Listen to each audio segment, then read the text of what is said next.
So I was almost batching it this weekend. Now.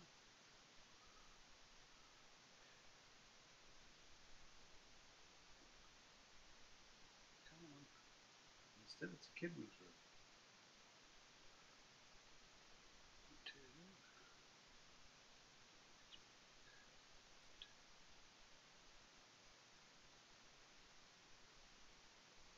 Channel.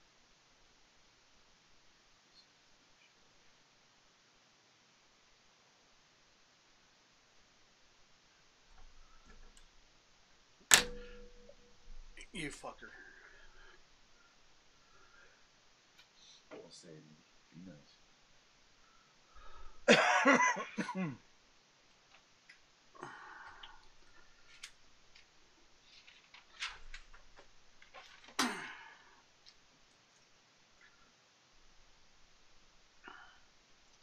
Definitely. Close. Close all.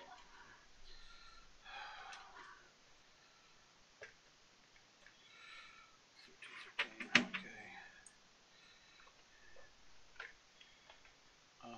Killer. CBJ.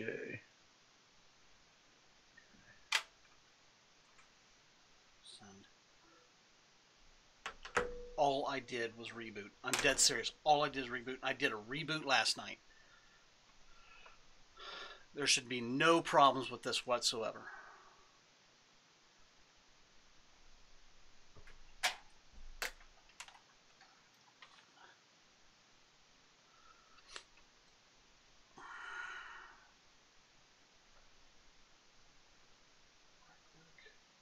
Display. That is funny and very true. Sound.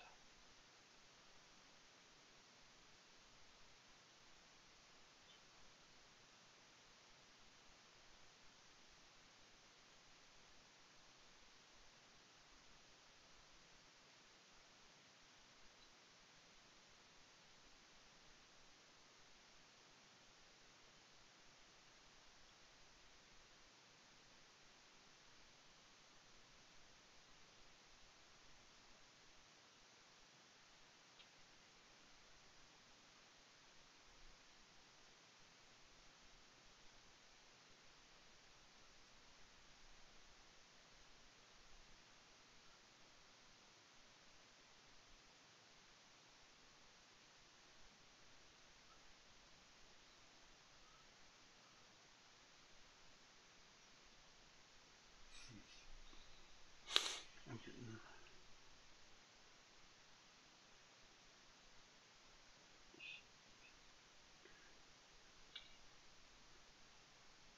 Testing. Come on.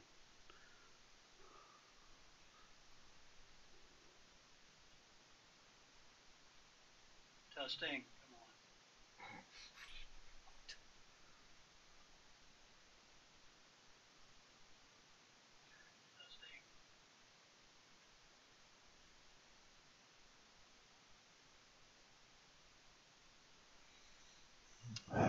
Testing. Come on. Mine on too or not? I'm about to find out. Okay. Rock and roll, my friend. Testing. Come on. Mine on too or not? I guess I am. Okay. Rock and roll, my friend.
DiAmOnDbAcK Sports Opinion Show brought to you by Ferocious Money Productions Presents. We're going to start here in a minute. We on live now, Diamondback? We are. So, Diamondback, how was your last 2 weeks? It's been very good. Very good? Yeah, you know we got the Ohio segment right now, so we'll need to change that to the background of Columbus, Ohio there.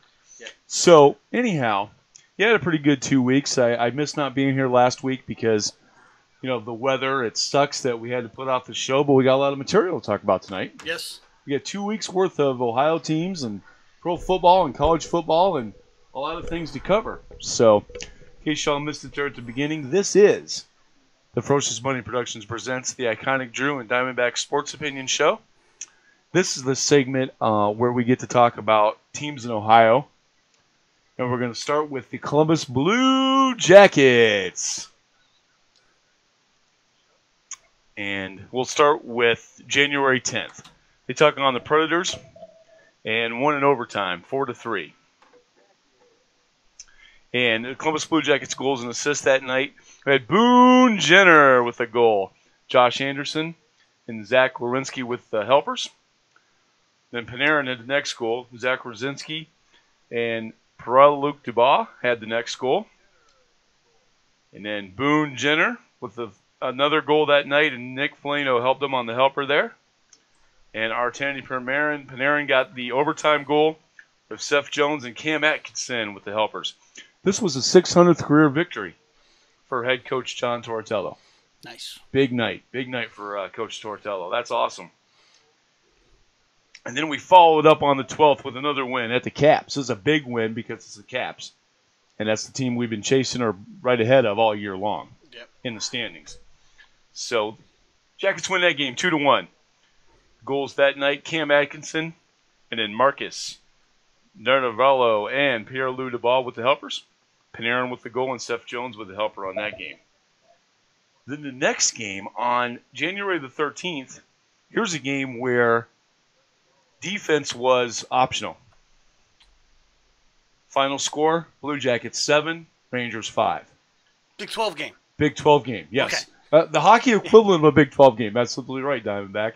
Because, you know, when you're talking hockey, that's a lot of points. It's like a 49-35 football game. So goals that night. A lot of guys had goals that night. Panarin, and then Luc Dubois with the helper, and Cam Atkinson. Anthony Duclair, and then Ryan Murray and Marcus Narnavallo with the helpers. Cam Atkinson gets a goal, and Zach Werenski with the helper on that one. Lucas Sataw with the goal. Oliver Orkstan and Riley Nash with the assist. Nick Foligno, and then Ryan Murray and Josh Anderson. And then David Savard and Artemi Panarin. Nick Foligno then with an unassisted goal to round out the 7 goals for the Columbus Blue Jackets that night. Should have saved one for the next game. Or a couple. On the 15th, they take on the Devils. Actually, I had that backwards. It's another game they should have saved some goals for. In this particular game, they win. They beat the Devils 4-1. So that's at least 4 wins in a row. Awesome. Cam Atkinson with the goal. Pierre-Luc Dubois. And Boone Jenner. And then Artemi Panarin. David Savard. And then Pierre-Luc Dubois had a goal as well, and Panarin had a goal in this game too. Now, Columbus Blue Jackets this last week. Things weren't so good this last week. Uh-oh. They lose to the Canadiens 4-1. Borkstrand had the only goal of the game for the Blue Jackets. Riley Nash and Seth Jones had your helpers. And then the Canadiens goalie, Carey Price, had 34 saves. Going to point out the goalie when they hold us to one goal like that. So, yeah, their goalie, Carey Price, had 34 saves that night. And in the Wild, we played at the Wild on the 19th and lose 2-1. Panarin had a goal. Seth Jones and Luc Dubois had the helpers. Wild goalie, Devon Duboc, had 19 saves. Really? 19 saves in that game. Held us to one goal and had 19 saves. Get a couple more in there, we win this game. Now, this next week, we have the All-Star break in the NHL. Skills competition is on the 25th, which is tomorrow. And the All-Star game is on the 26th. The Jackets playing in this game, Cam Atkinson and Seth Jones.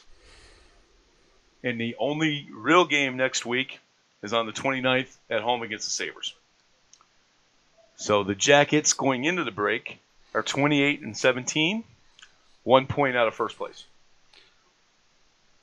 So that's not too bad. It's 1 point out. So that's where the Jackets are at. I believe it's the Caps that are currently in first place in the division. We'll look at that a little bit later. So pretty good first half of the year for the Columbus Blue Jackets.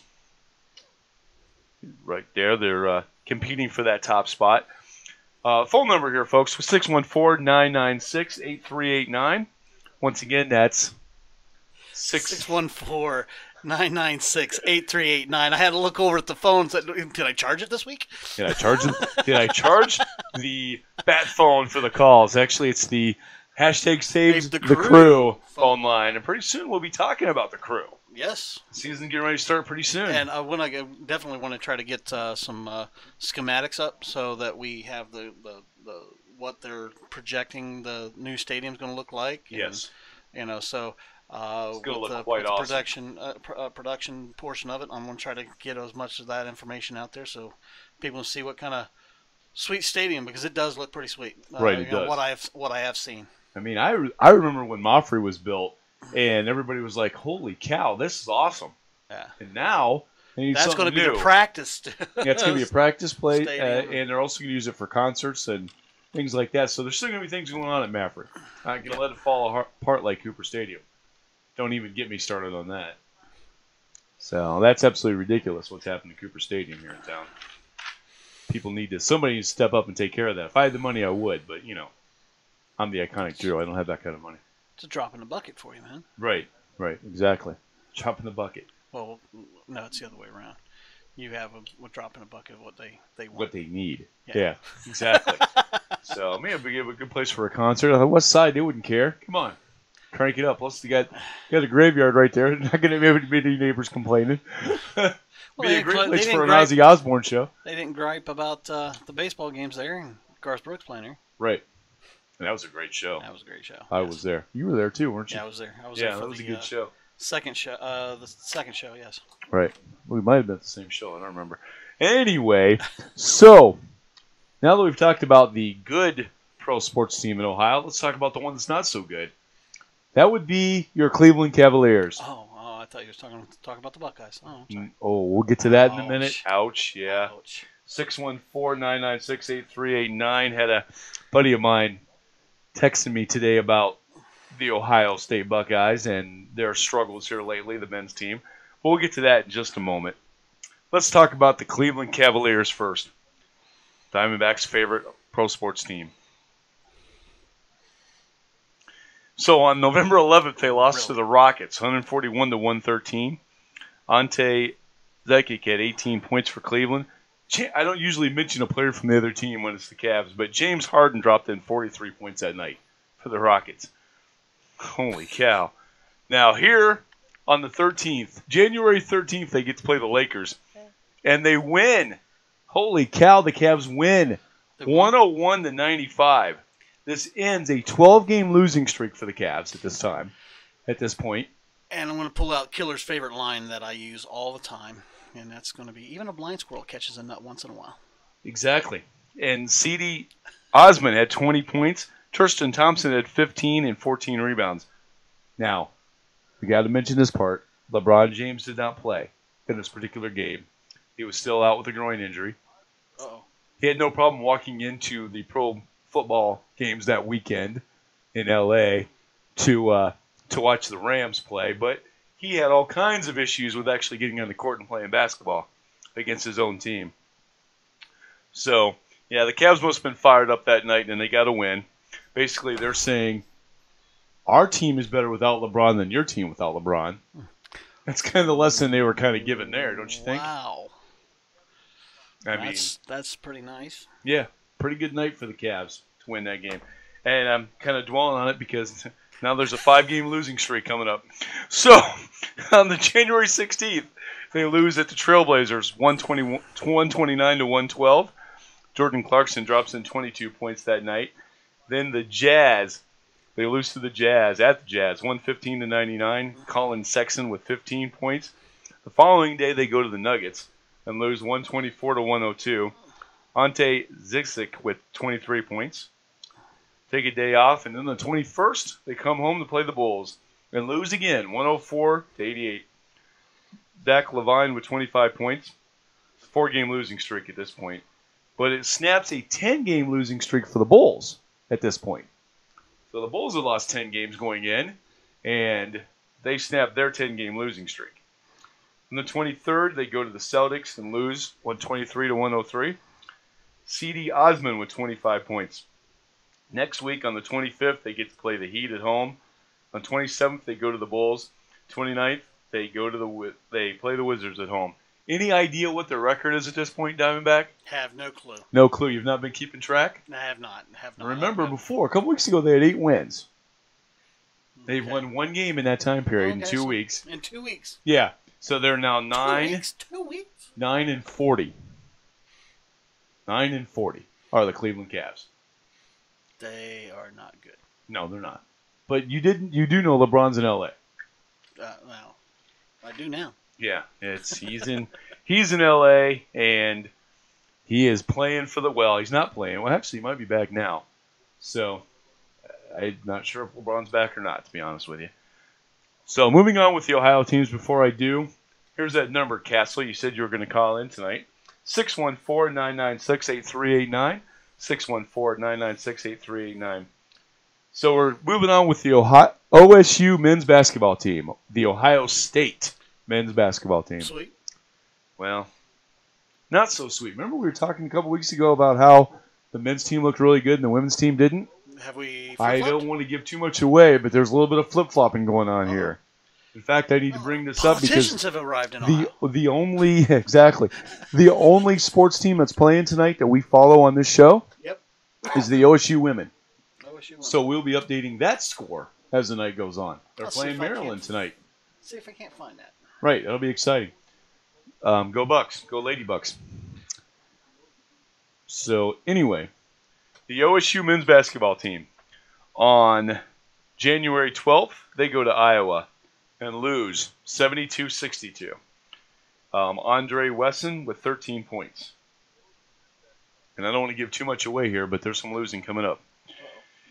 So then on the 18th of January, they take on Maryland at home and lose 75-61. C.J. Jackson with 15 points. And then on January 23rd, they lose to Purdue at home, 79-67. That was yesterday. And Andre Weston drops in 22 points in that game, but they still lose. Next week, on the 26th, they'll play at Nebraska. And then on the 29th, they'll play at Meat Chicken.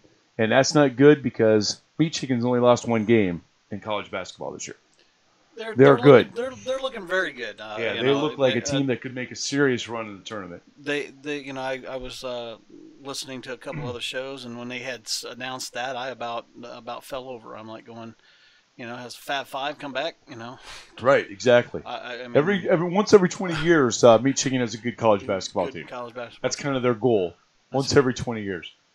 So good for them, but no, not really.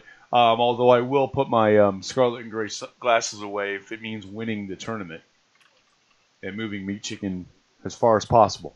But I'll be writing MC all the way through. Well, will you? Yeah, because it's Meat Chicken. I don't care what sport it is. You can't write MU? Or is it the University of Michigan? It's UM, first of all.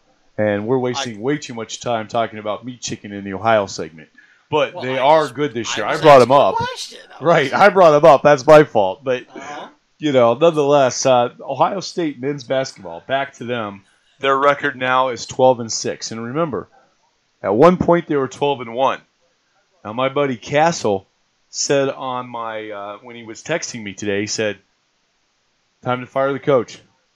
And I was like, are you freaking kidding me, pal? Let's think about this for 1 second. And this is not a rant, folks. Let's think about this for 1 second. This is his second year for Coach Holtman, for Coach Chris Holtman at Ohio State. He's got some recruits coming in next year. They're going to be phenomenal for this team, number one. And number two, you can't. It's his second year. You got to give him a chance to get his team going, get things turned around. Eventually, could could we be? What I would like for Ohio State men's basketball is to be Michigan State, to be competitive every year. They're generally a top 4 or 5 team in the Big Ten. They make the tournament. They're generally Sweet 16, Elite 8 almost every year. That's kind of where I'd like to see Ohio State. I mean, Michigan State is a decent football team. They're decent they're great in basketball. Would you take that? Would you take a decent basketball team and a good or a great football team for Ohio State? I think if you were because Michigan, it would be the vice versa of right. Michigan State. I think if you're Michigan State, though, if you're wanting to be as good as Michigan State in college basketball, that you're actually better than decent. Because they finish in the top 4 to 5 every year in the Big Ten. Okay. They are at least a Sweet 16 team every year in the tournament, which means you have a shot at winning the whole thing if you get to that point. Well, that's what I'm saying. Is they're a great basketball team, where OSU is a great football team. Right. I've never thought that Ohio State should settle for anything less than being great at both. How many greats on both do we actually have? Not very many. Texas is the only one that used to be there. Right. And I'm saying used to be. Right. Because neither one of them have been there for a while. Right. That's a fact. So that's a fact. Other than that, you had Florida there, had a couple of years. Yeah, because you start thinking about the college basketball programs that are dominant from year to year. North Carolina, Dukes, Kentucky. Your Kentucky's, teams like that. Louisville. None of them are good in football. No, none. Well, yeah. Once again, they have decent years. Those teams have made bowl games in recent seasons in college football, but only because there's 50 bowl games now. Yeah, I mean, there's so many bowl games. It's pathetic. Maybe they even a 5-7 team has made it to a bowl game, and that shouldn't be. Right. Oh, exactly. Well, there's no doubt about that. I don't ever think a 5-7 team should make a bowl game. We completely agree on that. I feel like, I guess to answer your question, if Ohio State was as consistently good as Michigan State in basketball and stayed where they are in football, that would be cool. You'd be happy with that? I can deal with that. Yeah, that's what I'm saying. You can't, because you're only going to have a couple of years of great. Well, and see, I think one's going to decline. I think the biggest challenge in basketball is the one and done rule. I mean, we'll get into that later on. We can debate that another day. But the one and done rule, basically, you're recruiting guys to play for you for one season, year after year after year. Your top programs do that every year. Those three that I named do that on a consistent basis. Yeah. We can possibly be seeing this one and done rule, and even none and done in football if they don't make some rules up for these. Right. Which is a topic for another time. Right, and we need to look at that league coming up too. That starts right after the Super Bowl. Oh, does it? Yeah, it starts right after. Yeah, so we got to look at that. I'm still canceling my my cable after. Still canceling cable after that. Okay. Yeah. Nope. No need in it, man. All right. So we have Cass joining now, and Dave as well, Dave Ruddick, and Lee making a comment up there. So, all right, Facebook is coming alive. That's a good thing to see. We are talking about the Ohio teams. We just kind of finished talking about the men's basketball team and the struggles they're going through right now. Hopefully things turn around. If anybody wants to talk about that, give us a call at 614-996-8389. That's 614-996-8389. Well, let's talk about Saved the Crew. Saved the Crew. Well, let's talk about the OSU women's basketball team now. Okay. Who have started... by the way, what time does that game come on tonight? That game...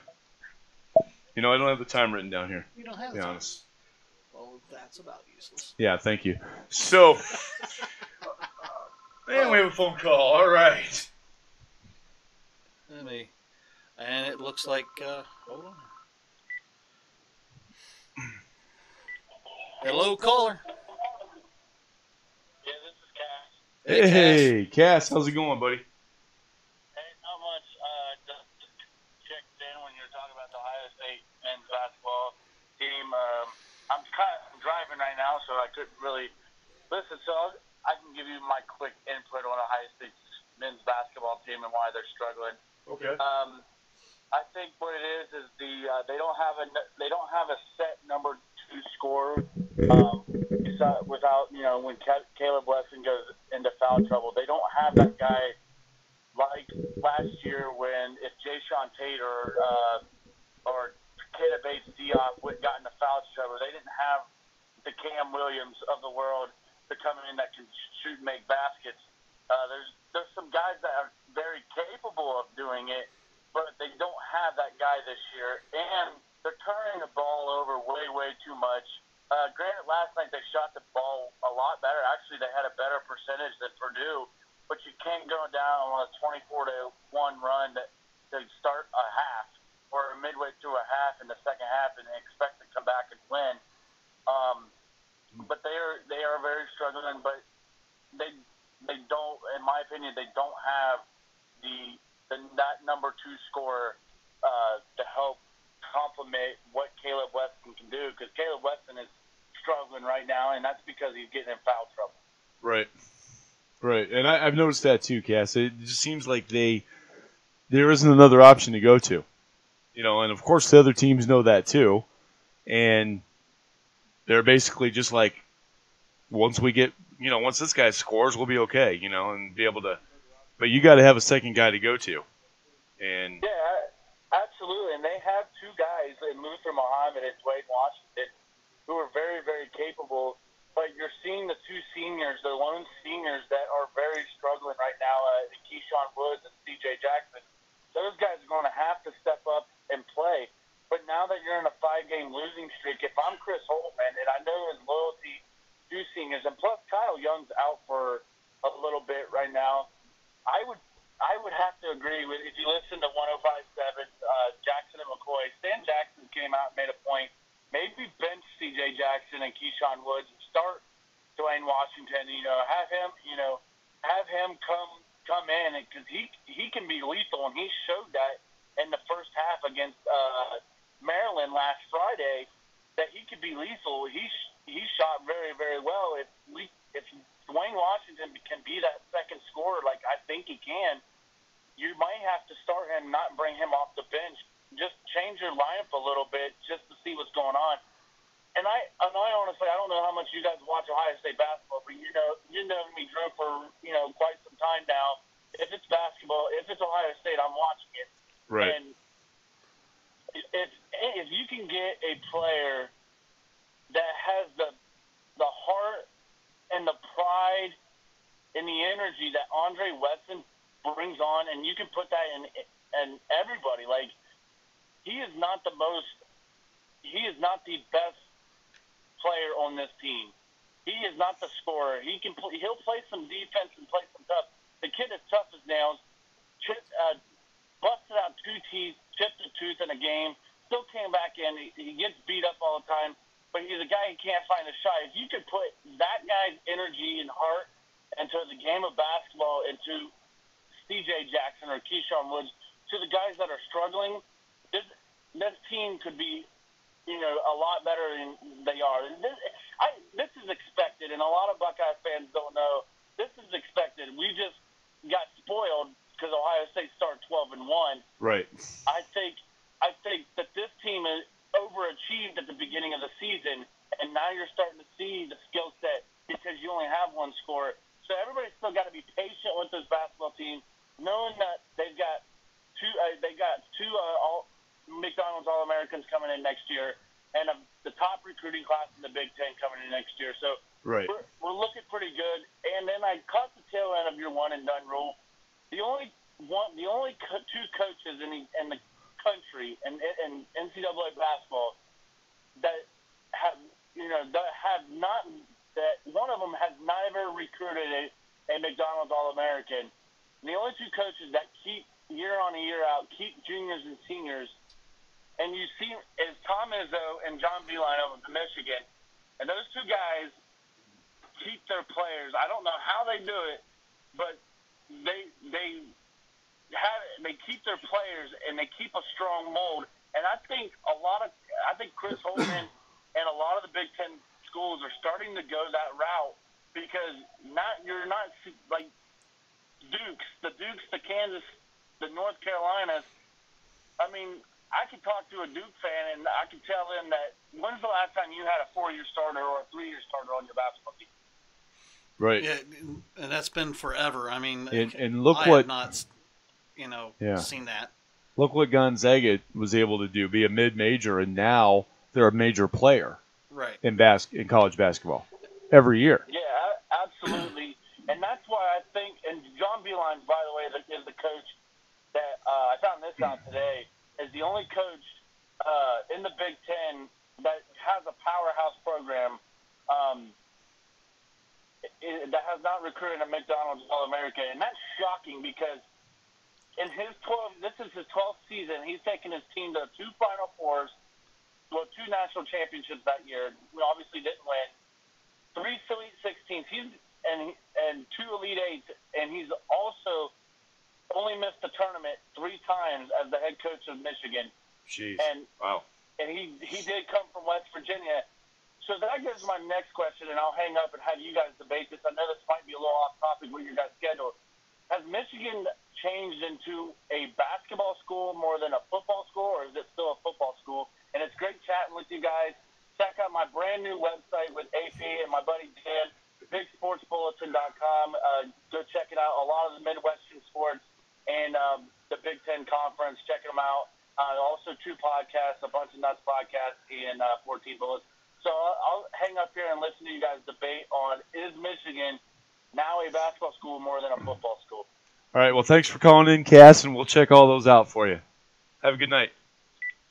Okay, so he brings up... I like his free plug, and I was going to let him have his free plug. Well, he it's had Cass. some good points. He had some good points. Well, Big Cass has some great points in that conversation, obviously, and he brings up a good question there. I'm not sure we want to debate it right now, but it's one of those, like you were talking about before, Diamondback, with can a school be dominant or great in both? Both. You and just to answer the question and just in my basic thing, you're going to be great always in what your school is. Alabama will always be great in football. They'll have their down years. Mm-hmm. Every team will have it. Sure. Nothing against Luke Fickell. I'm not picking on Luke Fickell. No. That was your down year Absolutely. that you guys had. Some schools have longer down years. Looking at Meat Chicken, when I think of them, the first sport that pops in my head is football. Football. And so I guess to answer this question, to me, if it's the first sport you think of when you think of a school, then that's the one they're known for. They're known for. They may be good in another sport. Obviously, Meat Chicken is right now, they're awesome in college basketball. And John Beeline has been a great coach for that university for the last 12 seasons. Big Cass mentioned their records and what they've done in tournaments and all that type of thing. But when I think of Meat Chicken, the first sport that pops in my head is still football. So to answer the question, to me, they're still a more football school, and basketball is starting to catch up thanks to their great coach currently. So, yeah. But I mean, when I think of them, was the first sport that pops in your head still football? Football, yeah. I mean, and you probably go down through there with a lot of it because when you say Vanderbilt, basketball, you think of basketball. You don't think of anything of that nature. I'm trying to think of some other ones. University of Southern California. Yeah. When you think of Maryland, pops in your head first. Basketball. Better be. I mean, yeah. It's there. Right. So, yeah, and in some schools, Rutgers don't think of anything. But they beat Ohio State this year in basketball. You gotta like their mascot name, the Scarlet Knights. The Scarlet Knights is a good name. That is such a That's cool a great name, and we'll talk names someday, guys. That is a good name. And by the way, welcoming Todd and my nephew Matthew to my Facebook page over here. So, guys, welcome to the show. Let's get the show back on the rails for a moment. Do you want to thank Big Cass for calling in? Yes. And we can probably debate that topic more in the future, but I kind of feel like when I think of Meat Chicken, the first sport that pops in my mind is still football. So, looking at OSU women's basketball now, they have been on a little bit of a win streak here. Uh-oh. So, on January 10th, they took on Indiana at home and won 55-50. Carmen Grande had 19 points that night. And then on the 14th, they beat Michigan State 65-55. And Carly Santoro had 25 points. So, Cass just added, when he thinks about Vandy, he thinks about baseball. So that is true. Yeah, that's another. Yeah, they're pretty good in baseball. They're pretty good in baseball, but yeah. On the 17th, the OSU women's basketball team played Penn State and won as well. This game was at Penn State, 76-71. Jenny Kroons, 27 points.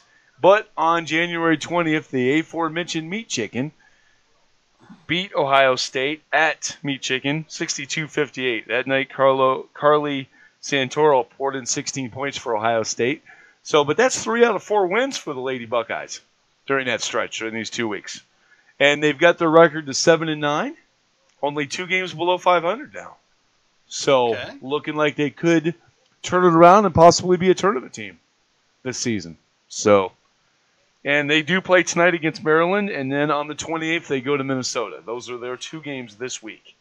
All right. Now, let's hear it for the OSU men's hockey team. Picking up 4 wins during the last 2 weeks. On January 18th, they go to Penn State and win 4-1. And then on the 19th, I've got these backwards. On the 11th, they go to Meat Chicken and win 2-1. And then on the 12th, they go there again and win 4-2.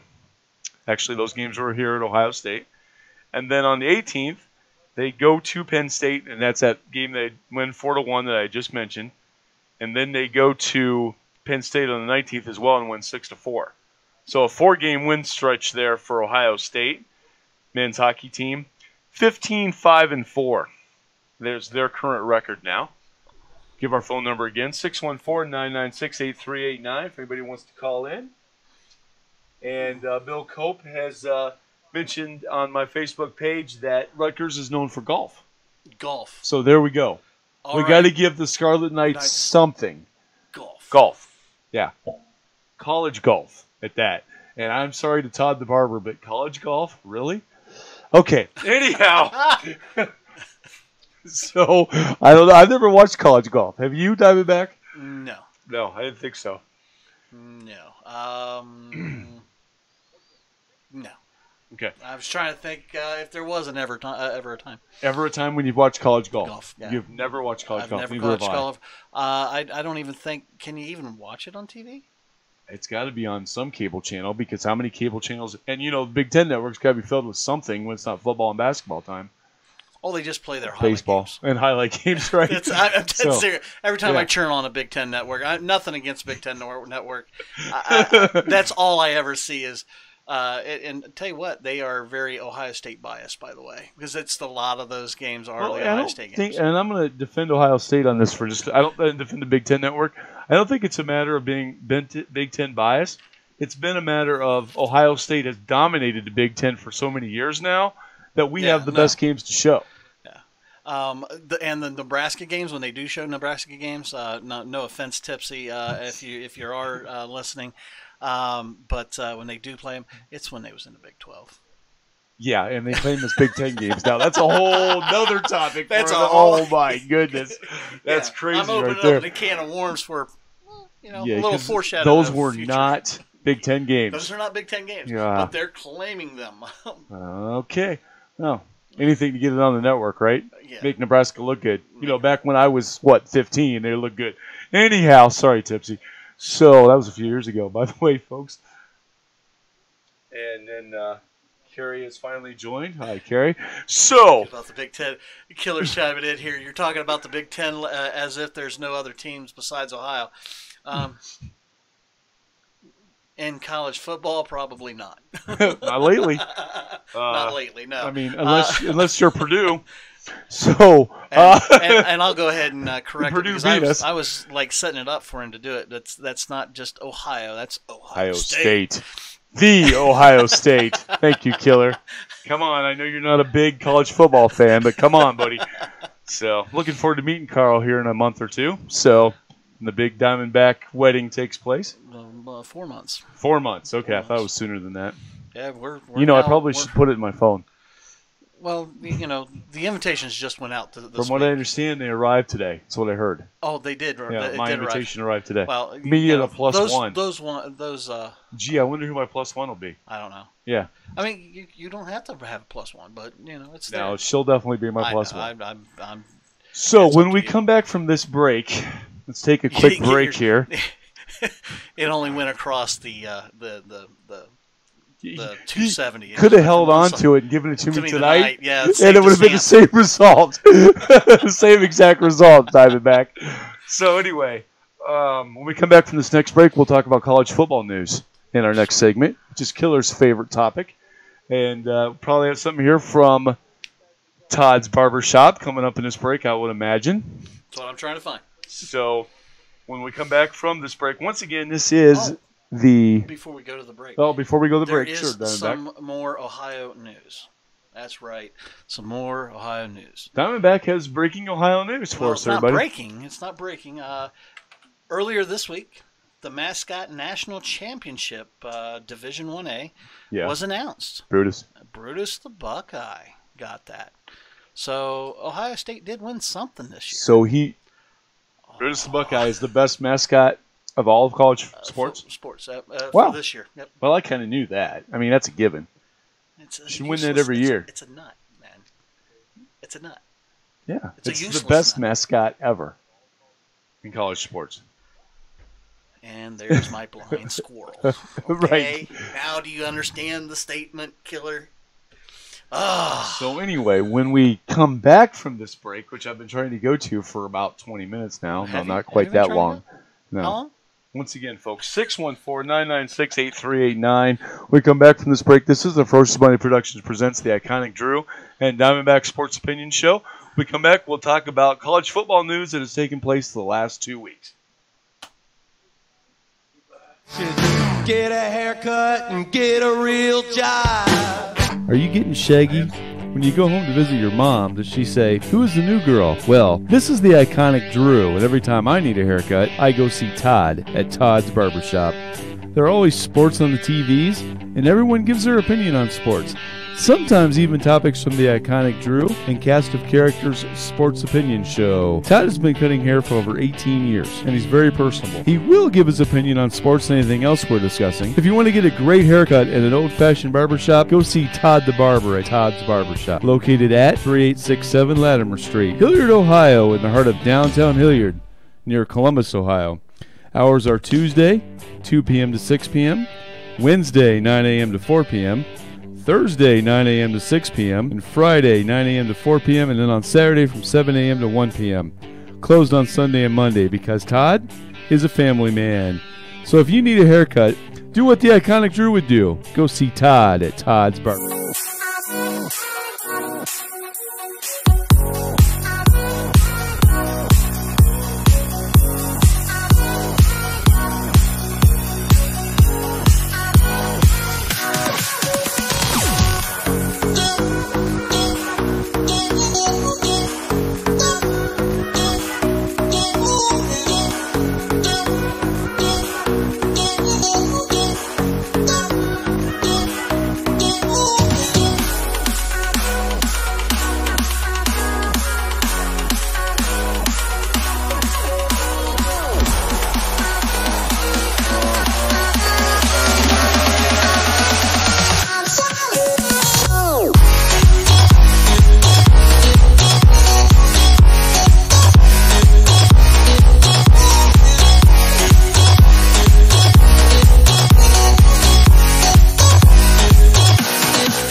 Welcome back, everybody, to Atrocious Buddy Productions presents the iconic Drew and Diamondback Sports Opinion Show. Once again, our phone number 614-996-8389. I've just been made aware that we have more Ohio news. Cheerleading and dance team at Ohio State won the national title as well. Oh. So not only does Ohio State have the best mascot, we have the best dance and cheerleading team as well. Ohio State. So how about that? Diamondback. Movie reference. Golf clap. Golf clap? Yeah. Well, anyway, we'll take it. So, yeah, I'm impressed with that. And if I didn't mention, the men's hockey team does not have any games next week for Ohio State. I'm not sure I closed that part out when I was talking about Ohio State hockey. No, Ohio State. I mentioned their record, 15-5-4, which that's phenomenal. They may be in the Frozen Four this year. Definitely be talking about that on this show. Frozen Four. I love that name. Frozen Four. Gotta love that name. That's a great tournament name for hockey, Frozen Four. Well, I like the Credit Karma name for it, where they are making fun of an American and how they do with Canada. And it's a game of skatey punchy. So, starting with Ohio State football news. He didn't go. So, of course, did you want me to follow up on that, no, Diamondback? I thought I'd have a little bit more out of you. No. There's nothing to even follow up on that, I don't think. So, starting up with Ohio State news during the last 2 weeks, Ohio State quarterback Martell transfers to Miami of Florida. So he gone. Do you think that's going to be a good fit for him? I have no idea. I don't know who else is in that room down there, to be honest with you. He might be a lone wolf down there, so he might have great. So, this is the same guy that right after the Rose Bowl was all like, "Oh, come on, Justin, come on, town. Yeah, I'll take you on. You better learn that playbook fast, son, because it's not easy. Took me 2 years to learn that." Ran his mouth and left. Ran out of town. Yeah, ran his mouth and left. I'm sorry, I don't have any respect for that. Then he's playing for a team now that I don't like. I can't stand the freaking Hurricanes. I hope they flop with him as their quarterback. So. Well, he's going in to play Justin Clemson. Fields. Yeah. He's got to play Clemson. Right. He's got to play Clemson. Fact, and that's going to be a loss. Yeah. Go Clemson. Because I think that's a rival that they have to play. Yeah. It is. Well, they're both in the ACC. Yeah. Now, whether the ACC does everybody every year or not, I don't know. No, they don't, because they got 12 teams and they play 9 games. Right. I do believe they play 9. And Ohio State's got Justin Fields now, so. Yeah. You got an SEC quarterback, Right. And even you got to love that. What do you think about an SEC quarterback coming to the Big Ten? What do you think about that? Kind of like that. Yeah. We'll see how he does up here. I mean, I kind of hope that he does win the starting job. We can't just hand it to Justin Fields. Matthew Bolden's going to compete with him for that spot. No, and that's the way it should be. Right. And that's why I don't like that quarterbacks do this. I mean, of course, Mr. We've got a couple more to talk about here, too. That's one of them. Mr. Hurt, taking off and everything like that. And he went to my most hated team. So yeah, speaking of that, Hurts is now in Oklahoma. What do you feel about that, Diamondback? He leaves Alabama. He traded the white for the cream. Going to Oklahoma. Traded the white for the cream. Right. Because it's crimson and cream, crimson and white. Well, there you go. That's why we hate each other so bad. I see. We're not even in the same conference, and they hate us just as much as we hate them. Okay. They were the first ones starting going, well, you guys win a game, you guys claim another national title. No. Well, they got a point. But anyway, that's beside the point.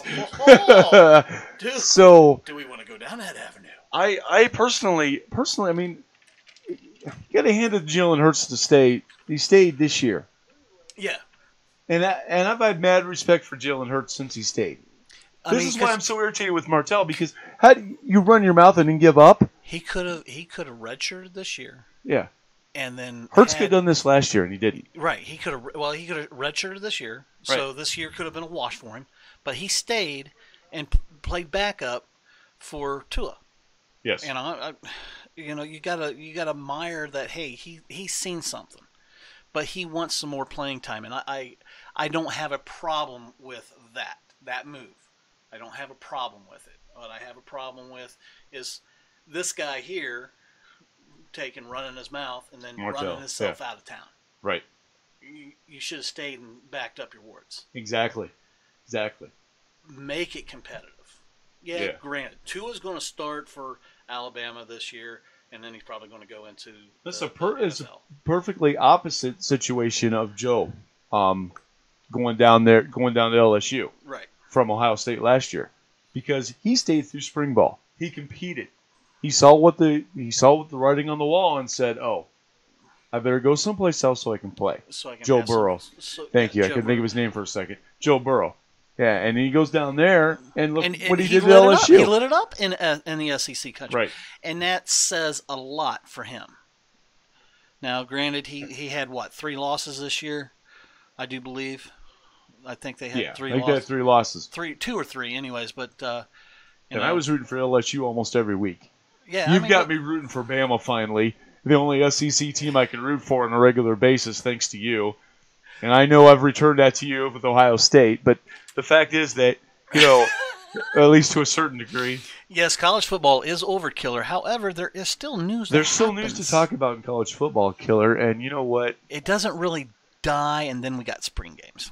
So before we get to the next transfer, what time does that Ohio State-Maryland women's basketball game start tonight? At 8. Starts tonight, at 8, okay. but it is not televised. It's not televised, so we'll keep I got the game cast up. We'll keep tracking the score for you, at least, everybody, and let you know how the OSU women are doing, and of course, update that next week. They won't be done when we go off the air. They'll be close. They'll be at halftime. Yeah, probably, more likely. So maybe into depending on how things go tonight, they could be into the second half by the time we're done. Yeah, Show could go a while tonight. That's okay. Women's college ball goes a little bit faster than men's, doesn't it? Yeah, they play quarters too instead of periods. Well, that's periods is hockey. They play. I thought men's played quarters, halves, and the men play halves. Women play quarters in basketball, in college basketball. I don't know why that happened, but it did. So, Carrie Pryor says OH. I say IO. So, WA. Anyway, and. That's right. The other transfer that's taken place in college basketball is another quarterback, Austin Kendall, from Oklahoma to West Virginia. So, I'm not sure which one happened first. If Hurts went there first and then he left, or if he left and then Hurts went there. But nonetheless, this guy, Austin Kendall, is now at West Virginia. So we'll see what happens with him there. I did not hear that one, so I would probably say Hurts went first. Yeah, and that made the quarterback room a little crowded, and Mr. Kendall decided to leave. And as I said, when you know you're out, I don't think he was running his mouth though. When you know you're outmatched and you know you're going up against a better quarterback, it might be better to sit there and go, okay, I don't have time to sit behind somebody. Mm-hmm. As I said, sit behind somebody and learn as a freshman, as a sophomore, and then go out there and do that. Because this year has been the fluke of it's almost like freshmen and sophomores. It's almost like college football has become free agency now, in right. some respects. How do you feel about that, Diamondback? I don't like that because, as I said, I'm with the other topic coming up. I'm just it's opening the door. It's opening this door to these guys, and I think the 3 years and going in to something is better than for them. One that's developing. I kind of like it because what it does is it gives them an opportunity at a different location to play, and also coaches can leave. Coaches can leave whenever they feel like it. And you got, that's a valid point. However, I right now we don't have anybody going within conference. So we had a guy go from Oklahoma to West Virginia. Okay, so this last guy we just talked about, Mr. That's Fields. true. You did Austin, just mention that. Austin Kendall. Now he should have to wait a year to play. He should get a red shirt, but he should have to wait a year. Coaches don't have to wait a year to coach. True. But when you should have to trade out into to another conference. I mean, I don't know how I'd feel if a player was going from Ohio State to Meat Chicken and was going to be able to play right away. Right. See, that's where I'm throwing it at. It's kind of like, no. Yeah. Give him a chance to be a red shirt, Don't let them redshirt that year so that they don't lose a year of eligibility. Right. But keep them out for a year, because now you're taking game plays there, and Big 12 play everybody. Big 12 does play everybody. You got to give that to that conference, and also it's a throwing league, so obviously they need someone that's going to throw the ball all over the place. Right. It's what they do more than anything else. Right. So so that's so they are gonna. He is gonna see Oklahoma, and he's gonna know their game plays. I mean, granted, they probably change them up little by little, but it's still there. But I'm noticing that, or you have not mentioned yet. I don't know if you're about to. Has anybody transferred to the Pac-12? Don't have anybody mentioned on that. Did you have a name? No, I didn't. I was just noticing a trend there. Is the West done? Well, maybe. The mighty, mighty West. Might be. Go Ducks. I don't know. The West might be done. We'll see in time. No, USC will be back, and Oregon's always going to be there. Like I said, go Ducks. The only team I like in the Pac-12 is the Pac-10 is the Oregon Ducks. So go Ducks. Anyhow, when we come back from this next break, and we're at 614-996-8389. That's the phone number. Anybody wants to call in. We come back from the next break, we're going to talk about the National Basketball Association and the National Hockey League. Give the standings and notes. And Diamondback's got an update on someone in the National Hockey League for us to talk about when we come back.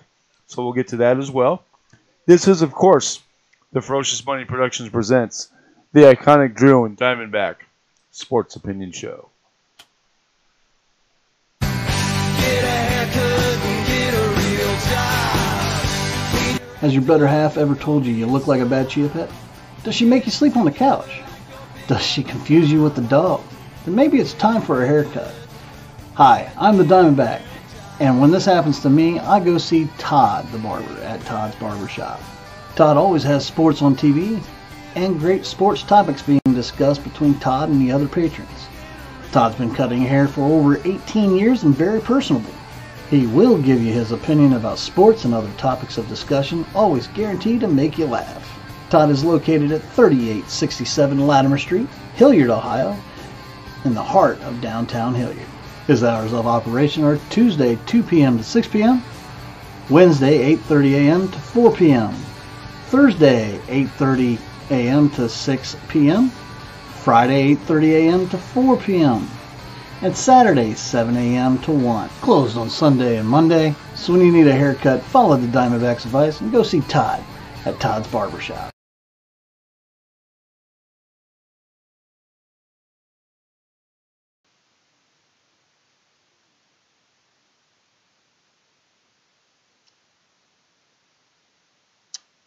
Welcome back, everybody, to a Ferocious Bunny Productions presents the iconic Drew and Diamondback Sports Opinion Show. And as you can see, if you're watching on YouTube right now at LMS.Diamondback, the Pistons are behind me. The Atlanta Hawks are behind Diamondback. Because he's a Hawks fan, I'm a Pistons fan. Go Pistons. Anyhow, before we get to the National Basketball Association and eventually the National Hockey League, we'll give another nod to Big Cass making a funny here on my Facebook page. He says that Tate Martell will be the next Johnny Manziel. That's funny. You got to hand that to Big Cass. That one's funny. Wow. So I like that. He tried one. to choke me on that one because he threw that at me. And we talked about that during break, and Diamondback almost lost it. And by the way, tomorrow, everybody, get on Iconic Drew on YouTube. And you'll be able to see these things on the green screen behind me that I've been alluding to throughout the show.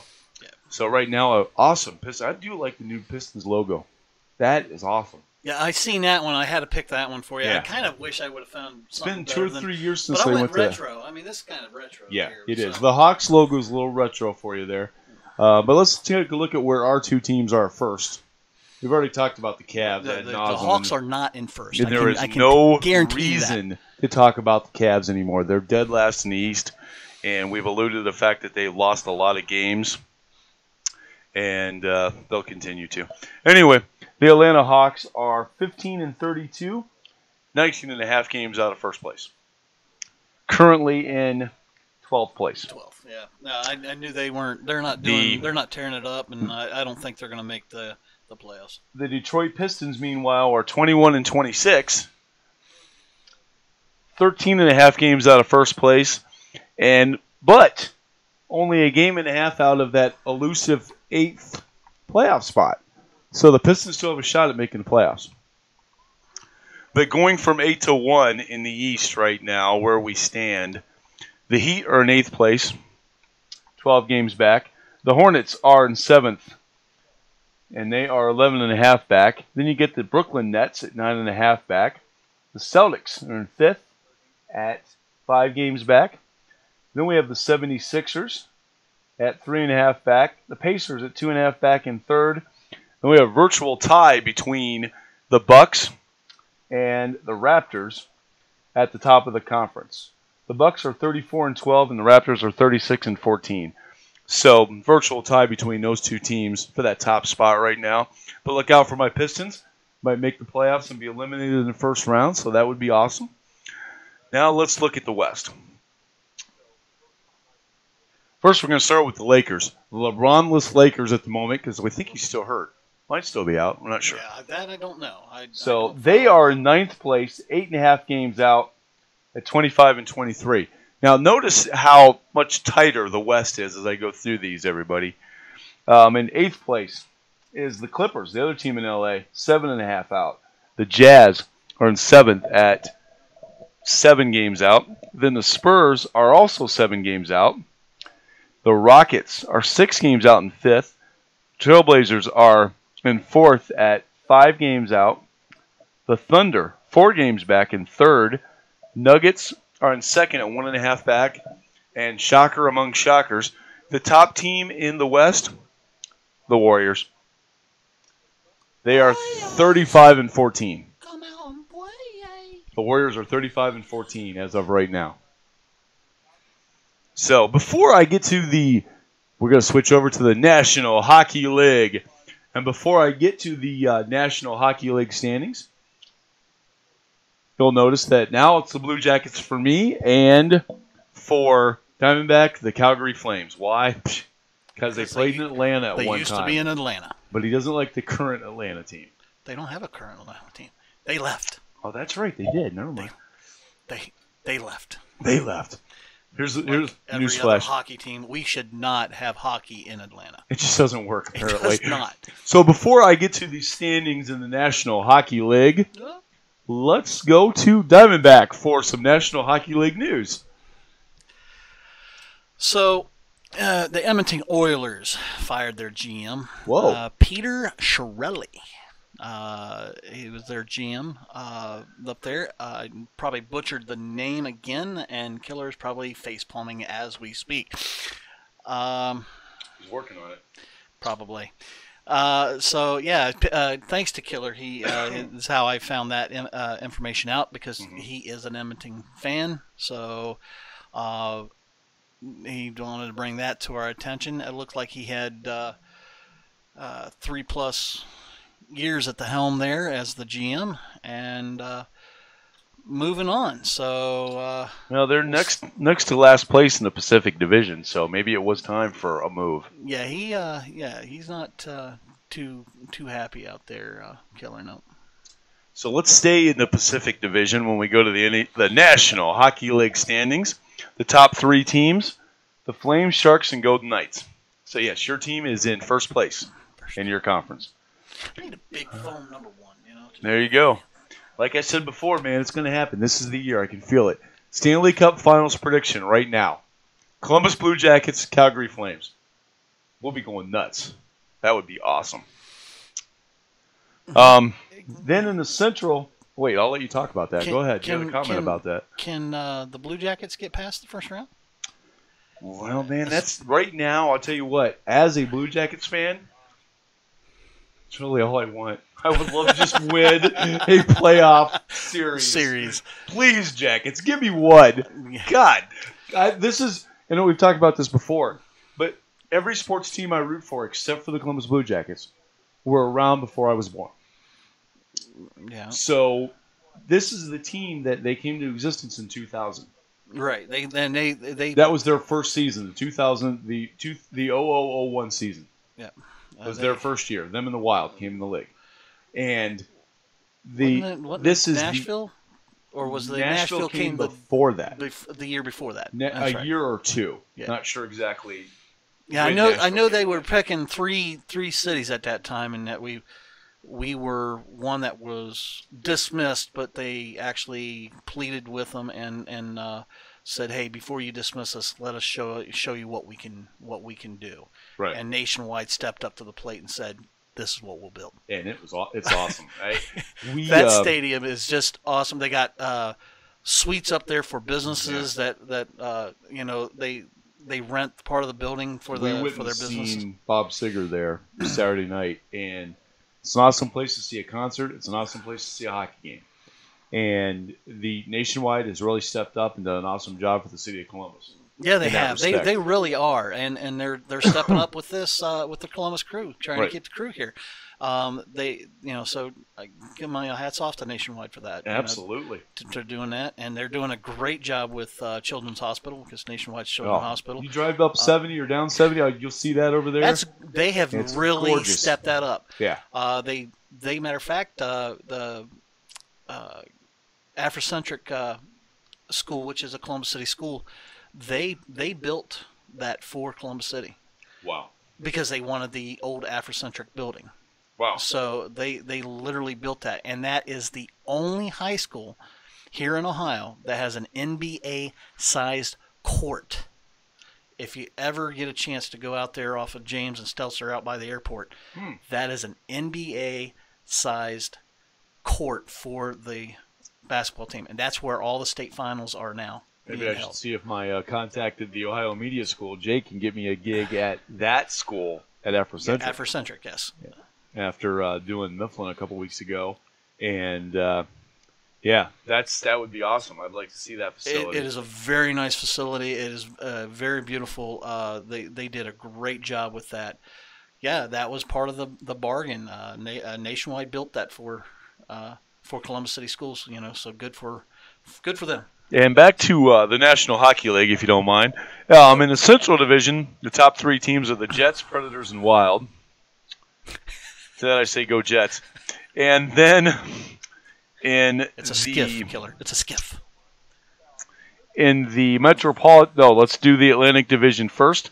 Top three teams: Lightning, Maple Leafs, Canadiens. The Metropolitan Division: The Red, the White, and Islanders, Capitals, and Blue Jackets. Interesting there in the East right now. The fourth place team in the Metropolitan is the Penguins, and the fourth place team in the Yes, we already mentioned that. in the Atlantic Division is the Bruins. So two teams that are normally playoff teams are in fourth place in each of there. Of course, they couldn't make the playoffs at this point. So, and we're going to have a nice long debate and have Killer help us out. He doesn't know it yet. I say it every week, so maybe he does know it. But we're going to have this nice long debate about how the National Hockey League playoffs are set up. Yeah, And how messed up it is. maybe he can put shed a little light on Make it. some sense of it, because last year it was like, okay, you alluded to it earlier. The Blue Jackets have not won a playoff round yet in their history. And they've had they've had four chances. Yeah. And they've not won one yet.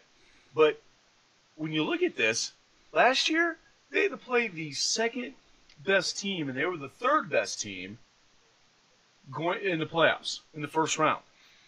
Now, if you're the third best, shouldn't you be playing the sixth best in most setups?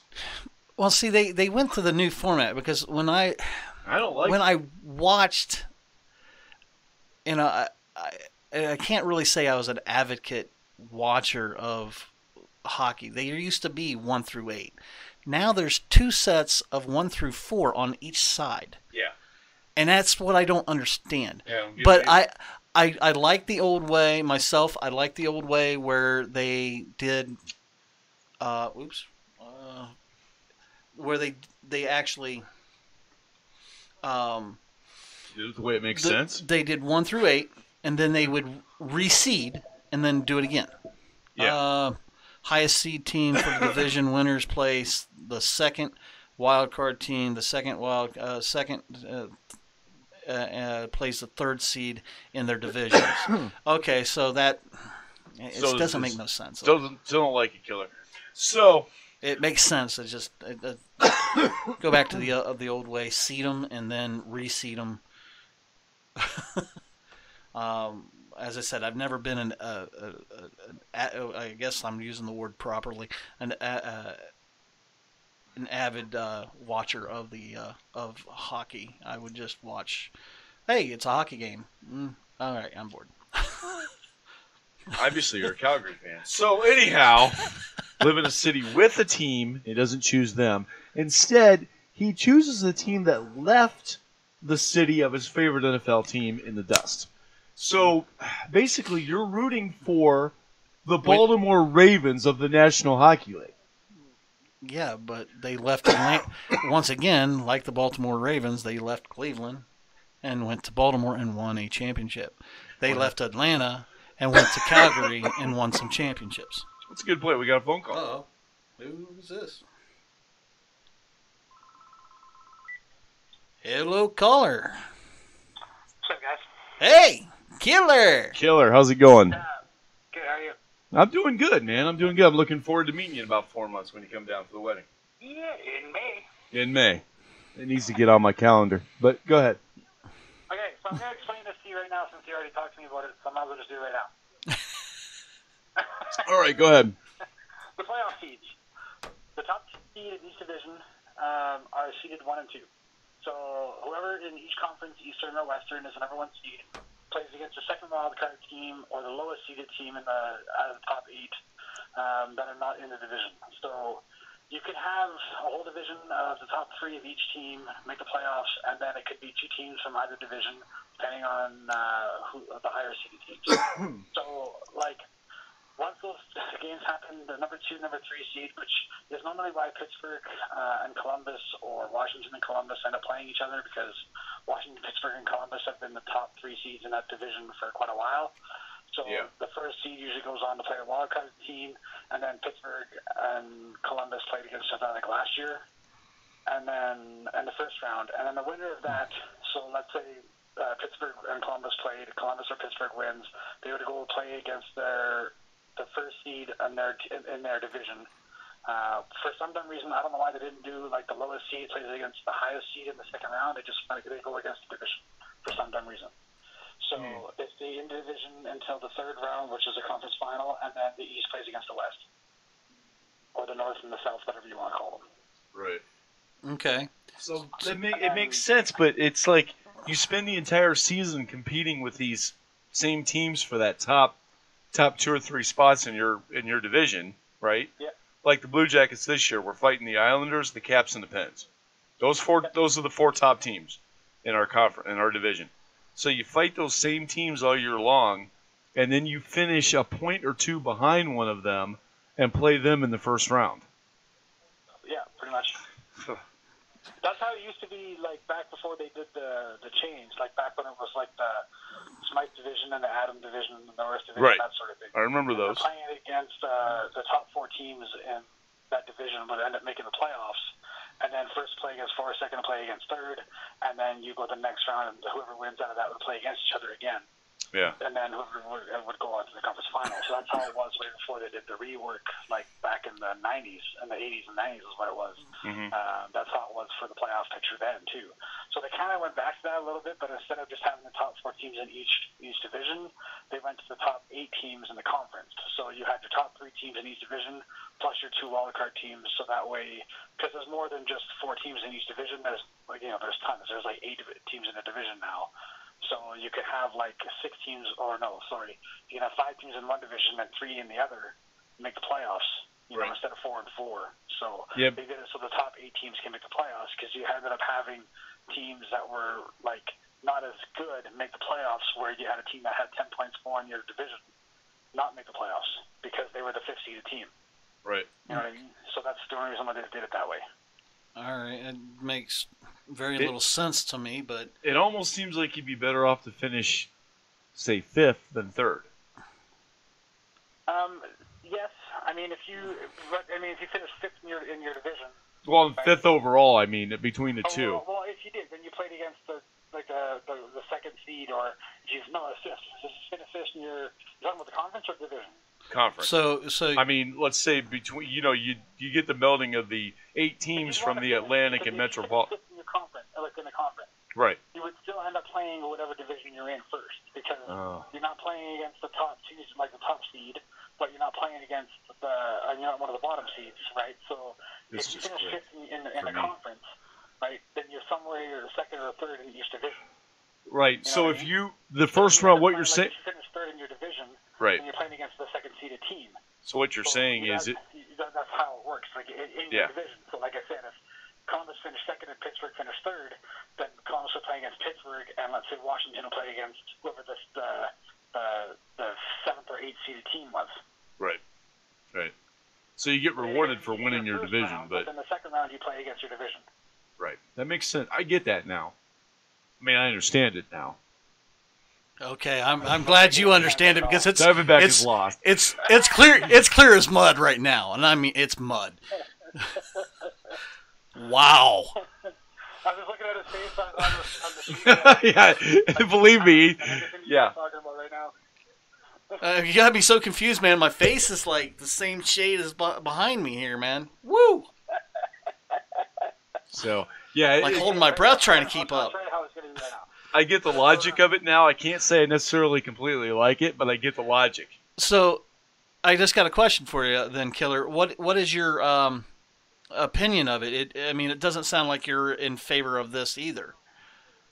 Well, I don't know. It doesn't really matter to me. I mean, it sucks for like I said. I mean, if you look at it based on like teams right now, I mean, the Tampa Bay Lightning are the best team in the league by a long shot, by over anybody else, right? Yes. So they would have the Governor's Cup, correct? President's Cup. I'm sorry. But hey, give me something, man. I knew there was a trophy for that. You knew there was something called a cup.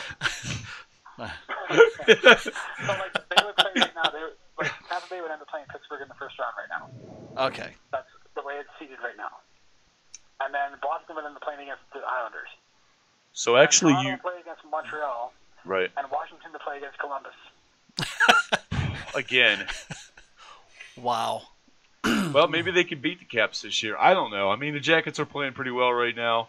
Time will tell. Of course, this is the halfway point, so we got a ways to go before Right now, they have 2 games in hand and they're only a point behind the Capitals, and the Capitals have lost 7 in a row. So yeah, obviously we're playing better then.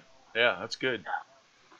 Yeah, you're 6 and like the Columbus is 6-4 in the last 10, and the Caps are 3-5-2. So right. All right. So I like where the Jackets are right now. Although playing the Caps again is always a scary proposition, but well, and that's the bad thing about being in those those divisional matchups is you don't get away from them. You know? Right. Instead of it being, because as of right now, if it would have went the old way, it would have been Tampa against Boston, Tampa against Pittsburgh, New York against Boston, Toronto would have ended up playing Columbus, and then Montreal and Washington would have played each other. That's how it was before they made the change. I will say this. I would rather play the Capitals in the first round than the Lightning. Oh, yeah. And the Lightning are good. Oh, I've gotten to see them a couple times, and they are good this year. Holy cow, have they matched up against fire? They beat the crap out of Columbus. Did they? Okay. Yeah, that last time we played them, I think Lightning won 7-1. They played 49 games this year. They're 37-10-2. That's unheard of in the NHL. Right. Okay. Yeah, that's I've got their record right in front of me. Yeah, 37-10-2. So, Killer, I do want to thank you for calling in. Yes, and explaining the skatey punchy playoffs. Explaining the playoffs to us. I understand them now. Diamondback is still lost. It will be forever. It's hockey. I'm still on 270 trying to find the dead end. And that's a road that goes all the way around Columbus and runs into itself. Wow. I don't even know what to say to that, Diamondback. Doing it for 20 years, Killer. There's times that I go, what is he thinking? What? Don't worry. I totally understand, because there's a lot of times when I'm like, what the hell did you just say? What did you just say, eh? He's down in the creek. He's down in the creek. Well, Killer, we do want to thank you for calling in. Hope you enjoy the rest of your evening. Yeah, you guys do. Enjoy it, man. Talk to you later. Okay, buddy.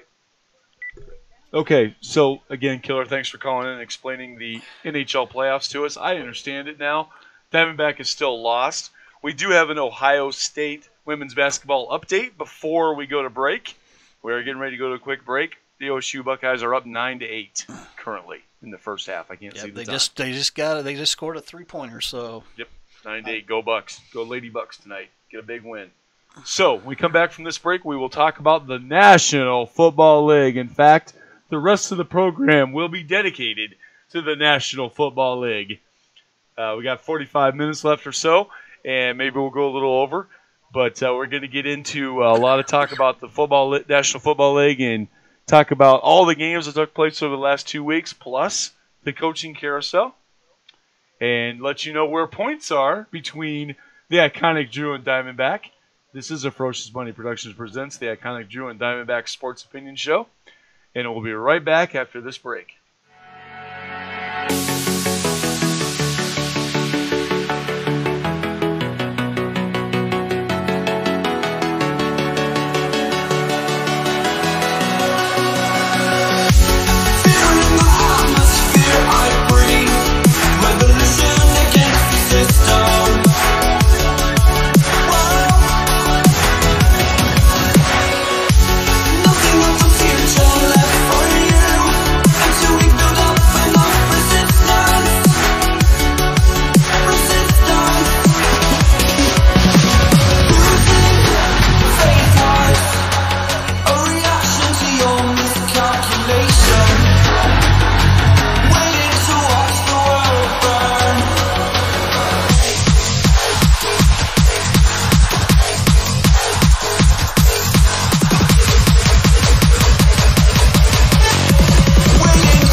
Welcome back, everyone, to A Ferocious Money Productions presents the iconic Drew and Diamondback Sports Opinion Show. And now it's time for the National Football League, a league that Diamondback knows a little bit about. And we're going to get into all the information in the league. Our number, 614-996-8389. That's 614-996-8389. Hashtag save the crew. Updating the Ohio State women one more time, and we'll do this a couple more times, of course. They are now beating Maryland at home 13-11. Go Bucks. So we'll continue to look at that score and update left that. in the first. How much left in the first? 250. 250 in the first. Okay. So, yeah, I can't see the clock from here. I can just see the score. So... Oh, and now he's going to turn it so I can see the score, or the time. Hopefully. I can see it when I don't have my glasses on, if that makes any sense. So, anyhow, let's start off with the coaching carousel in the National Football League. Going into 2 weeks ago, we had two openings left in the National Football League. And the Cincinnati Bengals and the Miami Dolphins. The Fumbles? So the Bengals, sorry Cass, have named a head coach. Marvin Lewis is out. He was happy about that. Zach Taylor, who is the former quarterback coach for the Rams, is now their head coach.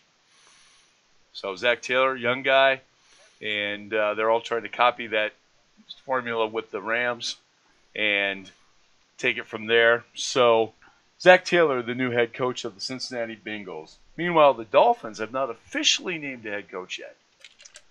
Right now, Adam Gase, of course, is out. We all know Adam Gase ended up with the Jets. The Jets. Jetts. Jets, Jets. Anyway, he's with the Jets now. He does a lot better than me. And so he'll be their head coach. The Dolphins are waiting on the defensive coordinator from the Pats. Don't want to give away too much here, but they're playing in a couple weeks in a game that, a game we against cannot some mention. team that we're not allowed to mention on there. Yeah. Anyway, so they're playing in that game. And so they're waiting on Brian Flores is his name. He's the defensive coordinator for the New England Patriots. And they're waiting on him to be available because he's got a coaching gig coming up down in Atlanta against a team from out west, which we'll get to all that later. Okay. We're going to talk about scores and all that. Everybody knows what the stat matchup is of that game. Yeah, by legal bound point, we cannot say that word. We can't. SB. We can say SB. You can say SB. You can say SB 53. NFL Championship 53? SB 53. You can say that, right? Yeah, I think SB 53. I think so. Yeah. So it's gonna be it should be a good game. But we'll preview that next week. Talk about that game next. We're gonna preview that matchup. So, but that's the coaching carousel update at this point. Once again, the Dolphins waiting on Brian Flores from the Pats. The Bengals have named Zach Taylor from the Rams as their head coach. No, technically we cannot have it said online. 614-996-8389 is the phone number. Now, we're going to talk about the divisional round games first, and then we'll get to the championship games. Yeah, because we did not have a show six last week. games to talk about. And we did not have a show last week League. because of ice. And Iconic Drew deciding to play it safe instead of sorry. And two, I ended up losing my internet that night, so it was quite ugly because it was right in the middle of what would have been our show. Right. So that would have been ugly anyway. So we would not have been able to finish up, and so it was better that we canceled. Yeah. So there you go. And let's start with the divisional round. Now, going into the divisional round. Yeah, 2 inches of ice. Going into the divisional round, let's just talk about the games. The Chiefs, so we'll get to the total points later on in the show. The Kansas City Chiefs take on the Indianapolis Colts, and the Chiefs win this game 31-13. They did? Yes. All right. We both took the Chiefs that day. Look at that. You took the Chiefs for 15, and I took them for 3. So as I was watching this game, I was wishing I had put more points on the Chiefs. But because that was the first game of that weekend. And you got to hand it to the Indianapolis Colts. What a great season. Andrew Luck turning things around, getting his team to this point. Andrew Luck is back. Yes, he is. He's back, and the Colts are a team to be reckoned with in the future in AFC, for sure. So, but the stats from this game. Patrick Mahomes, my guy, 27 of 41, 278 yards. Damian Williams, 25 carries, 129 yards, and 1 touchdown. I was watching the Chiefs this weekend. I had to mention this Diamondback because I thought this was kind of funny. I was watching the Chiefs take on another team from out east somewhere. Anyhow, they were playing that team. And in this particular game, I could have swore I heard the announcers say, when they were talking about Damian Williams, that they were just calling him Dan Williams. And I'm sitting there, I'm like, have I had this many beers? What is going on here? They call him Dan Williams for real? Is that his real? So I look it up. I'm like, oh, it's Damian. Okay, Damian Williams. So it's not quite as funny now. But anyway, Damian Williams, good running back for the Kansas City Chiefs. He goes 25 carries, 129 yards, and a touchdown. Travis, my guy Kelsey, great commercials for McDonald's there for Mr. Kelsey. 7 receptions, 108 yards. 4 rushing touchdowns for the Chiefs. And a very stout defense wins the game. 1 touchdown pass for Luck to Ty Hilton in the 4th quarter, with the Chiefs leading 31-7 at that point. The extra point missed by Adam Vinatieri. In fact, he missed a field goal at the end of the 2nd quarter. Now, here's a guy who's been consistent throughout his career, and he missed 4 points for the Colts that day. They would have had 17. 31-17 would have been the final. So, good game there for the Kansas City Chiefs. Any reflections on that game as you were watching that? Back? Help me out because I was actually looking some new information up there. Oh, gotcha. The Kansas City Chiefs beating the Indianapolis Colts 31-13. No, it was the outcome that I expected. Obviously, based on your points. I really had that game, picked. No disrespect to Andrew Luck, but he actually did really well during that game, and actually had me worried there towards the end. Yeah. But he did not end up pulling that out. So, on to the next game. We got the LA Rams beating the Cowboys, Killers Cowboys, and Lewis Drummond's Cowboys. Well, Lewis has not called in this week, but Lewis's Cowboys as well. So, the Rams win this game 30-22. And in this particular game, Iconic Drew took the Rams for 7. Diamondback took the Rams for 2. I didn't have much points left. Right, you didn't have very many points left based on the 15 on the Chiefs. Yeah. So, in this particular game, Jared Goff went 15-28 for 196 yards. C.J. Anderson, this guy popping out of nowhere, coming off the practice squad and playing well. 23 carries, 123 yards, 2 touchdowns. Killer chiming in here, and it cost Scott Lineman his job. Yes, it did. And I probably butchered his name. Linehan, I guess is how you would pronounce that name. But Todd Gurley, not to be shortchanged by too much, has 123 yards for 1 touchdown. Dak Prescott, 20-32 for 266 yards and a touchdown. Zeke, my guy Elliott, 20 carries, 47 yards and 1 touchdown. This was the Rams' first playoff victory in 14 years. Since they were in St. Louis. So hand it to the Rams. They got a playoff victory there, and they beat a good team. The Dallas Cowboys, this was one of the best games of the weekend. It wasn't the best game of that weekend, but it was one of the best games of that weekend. The best game is coming up between the Saints and Eagles. We'll get to that in a moment. But this was, the NFC games were much better than the AFC games that weekend. Much closer and better, more competitive. And speaking of an AFC game that wasn't close, and actually the final score does not indicate how much of a blowout this game really was. The New England Patriots beat the Chargers 41-28. This game was, of course, in New England. Iconic Drew takes the Pats for 9, and Diamondback takes the Pats for 2. Yeah, once again, not a lot of points left. That's the game I really should have put a lot of points on. Well, you got the 15 from the Chiefs, so you got to like that. I do believe I got all 20 that week. So we'll get to that. And this was also the first playoff game where we had a female referee. Sarah Thomas. That's right. She has been in the NFL since 2015, but this is the first time she's graded well enough to ref a playoff game. And what was her role in that? Was she a line? She was a line judge. Line judge. Okay. Yes.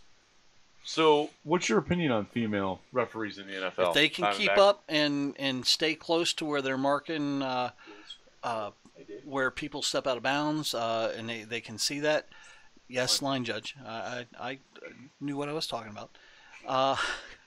Good God. This is not the skatey punchy stuff. Isn't it time for the CFL to start? Yeah. Anyway, go ahead. Pitchers and catchers report tomorrow. No. They do, probably. No, they.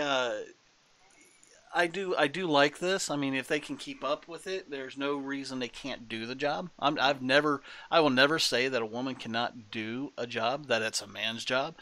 I've got reservations on certain jobs, but that's, where the old, what's the word I'm looking for here? Basically, you're looking out for the woman. I'm not saying it can't be on the front lines, but if I was on the front line during war, I'm going to protect that woman as much as I can. And if that might put me more at risk, and she might actually be able to outrun my ass. But we know she'd be able to at this point. At this point, yes. But Dave the thing is, Dave has jumped in. So hey, Dave. But yeah, I'm not downing that they can. I'm just saying there's going to be a lot of chivalry. That's probably the word I was looking for there. Step in for certain things. Well, I personally, I tell you what, as the a dad of having one daughter, I personally think it's awesome. It's just another opportunity for women. And I've always told her she can do whatever she wants. Whatever she wants. And then you look at it and you're like, well, you can't really play in the NFL. So can't. Your daughter's pretty tall there. She could probably play in the NBA. Right, exactly. If she had pursued, well, yeah, she's in the band, and that's great. So, but yeah, she's got definitely, she can shoot. She's got some hops. But yeah, no, as I said, I think this is a great thing and a great leap for women's lib. Absolutely. I love it. I personally think it's awesome. And it had to be mentioned because it is the first time of this. Hopefully, my hope is that it becomes the norm and that we don't even talk about it anymore. Hopefully she plays in that and she gets the ref in the SB game. Right. That would be sweet. Yeah, that would really be the ultimate. And that may be what do you think this is just a NFL, hey, look what we're doing thing, or do you think she really earned the spot? I kind of think she earned it, but I'm sorry, you're going to put somebody in there that earns the spot, and I hope it's too big of a game not to. As a matter of fact, me and Laura had a big conversation. I was flipping through some of the movies that was available on a couple of Netflix, HBO Go, all the little things that we have access to, and 42 came up, and Jackie Robinson's story. Right. And I was like, man, that they picked the right guy. He went through it. They show a little bit of the behind the scenes that the public never did see, where he did lose his cool, but he always made sure that the press was nowhere around to do it. So he handled it awesome. And this times are different now, and we're open to it. So seeing her come in and keep up, going up and down the field all that, the whole time, doing her job. Yeah. And she did an excellent job at it. Right. So, and that's my thing. Is I think she got more plays correct than normal judges. And boy, we're gonna get to that last weekend's games. Yes, Diamondback went Oh there. my God! Yeah, wait till we get to last weekend's games, everybody. Meanwhile, stats on this game. Again, the Patriots win 41-28 over the LA Chargers. Anyway, Tom Brady, 34 of 44, 343 yards and a touchdown, just your average day at the office for Mr. Brady. Sony Michel, 24 carries, 129 yards and 3 touchdowns. And yes, I checked on this. Last name is pronounced Michel. Phillip Rivers, meanwhile, 25 of 51 for 331 yards, 3 touchdowns, and 1 interception. Pats win gives them their 8th straight trip to the AFC Championship game. My God, that is sick. Pats scored touchdowns on first 5 possessions of this game. Had a 35-7 lead.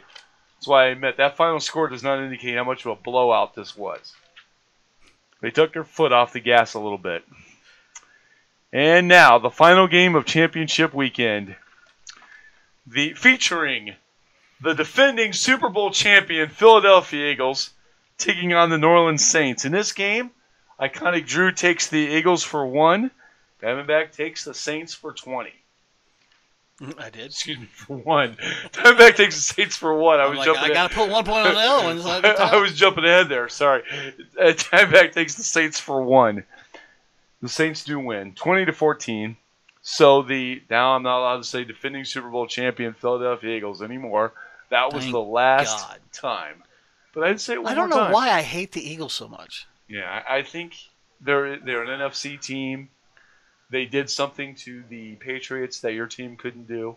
In other words, beating them in the Super Bowl. You know what? Just so the letters FU ringing. Yeah, okay. Franklin University. Right. And Greg Davis is joining. Hey, Greg, how's it going? So the Saints win this game 20-14. Drew Brees goes 28 of 38 for 301 yards, 2 touchdowns and an interception. Michael Thomas had 12 receptions. Michael Thomas from the Ohio State University has 12 receptions, 171 yards and a touchdown. Eagles get out to a 14-0 lead, and then the Saints score 20 unanswered points after that. Nick Foles, 18 of 31 for 201 yards, 1 touchdown, and 2 interceptions, which brings up the debate for the Philadelphia Eagles. Do you go with Nick Foles in the future? Do I? Or the if I was the Eagles? Yeah. I don't. He's done something. This is kind of like that quarterback out of Baltimore. Jesus Christ, me and my Joe Flacco? Thank you. Yeah. You know, is he the complete answer? I don't know. I mean, but yet he has good enough seasons. I could say the same thing about Matt Ryan down there in Atlanta. Is he the answer? He's got some great seasons. Right, between Nick Foles and Carson Wentz. So Carson Wentz is really good in the regular season, and Nick Foles is really good in the playoffs. So, I mean, he took him to the Super Bowl last year. Right. I mean, to the SB, and won the whole thing. So we're talking about something past tense. Well, that's true. We can talk about we can talk about Super Bowl 52, right? With no problem. So anyhow, and the Eagles fans are debating this right now. This is huge between Nick Foles and Carson Wentz. Which way do you go? Or do you try to keep them both and see how it shakes out? Because apparently Carson Wentz can't stay healthy enough to play in the playoffs. Keeps getting hurt every year. Yeah, no, it's weird. Killer's chiming in here. Wentz came off a big knee injury and never come back the same in the first year. Yeah, no, that's a very valid point. So as I mentioned before, Nick Foles did throw 2 interceptions in this game. His second INT was as the Eagles were driving to win. Ball goes through Jeffrey's hands and intercepted by Marshawn Lattimore, another Ohio State player, at the New Orleans 19. Which brings up the question. Should the Eagles have let the clock go to the 2-minute warning in this situation before running a play? They hurried to run the play, which could have caused the interception. I would have let it go to the 2-minute warning. Get a little bit. Go ahead and use a timeout. You're already basically up to the New Orleans 19. At this point, you need a touchdown to win the game. So, the score is 20-14. A field goal does you no good. Yeah. So they need the touchdown, and instead they throw the INT. And basically, that's the game. Game over at that point. Even though they have the 2-minute warning, I think the Eagles still had a timeout. And, this was the game this was the only one we picked differently as far as what team we picked.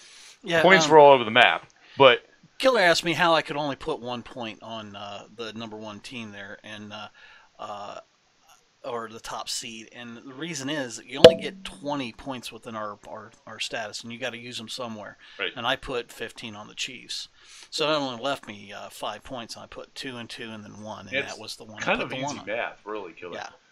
So I just was explaining to him because he probably didn't realize that's the way we did that. It's not that I had no confidence in him. It's just I had the more confidence in the Chiefs, and you kind of looked at me strange when I did that. Well, I thought it was a good pick, and the only thing I was wishing was I would pull the same trigger. And then I did pull that trigger. You pulled that trigger to that later on. Boy, and it cost me.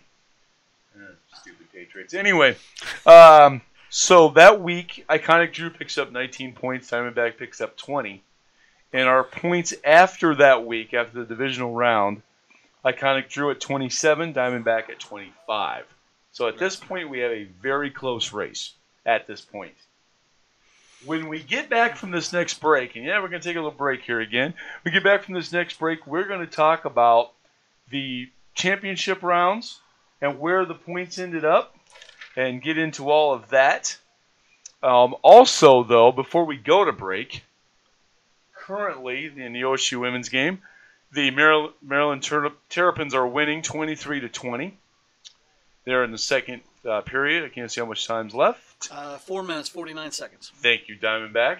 And so we'll keep an eye on that game for everybody. Once again, our phone number here is 614-996-8389. And this is a Ferocious Bunny Productions presents the Iconic Drew and Diamondback Sports Opinion Show.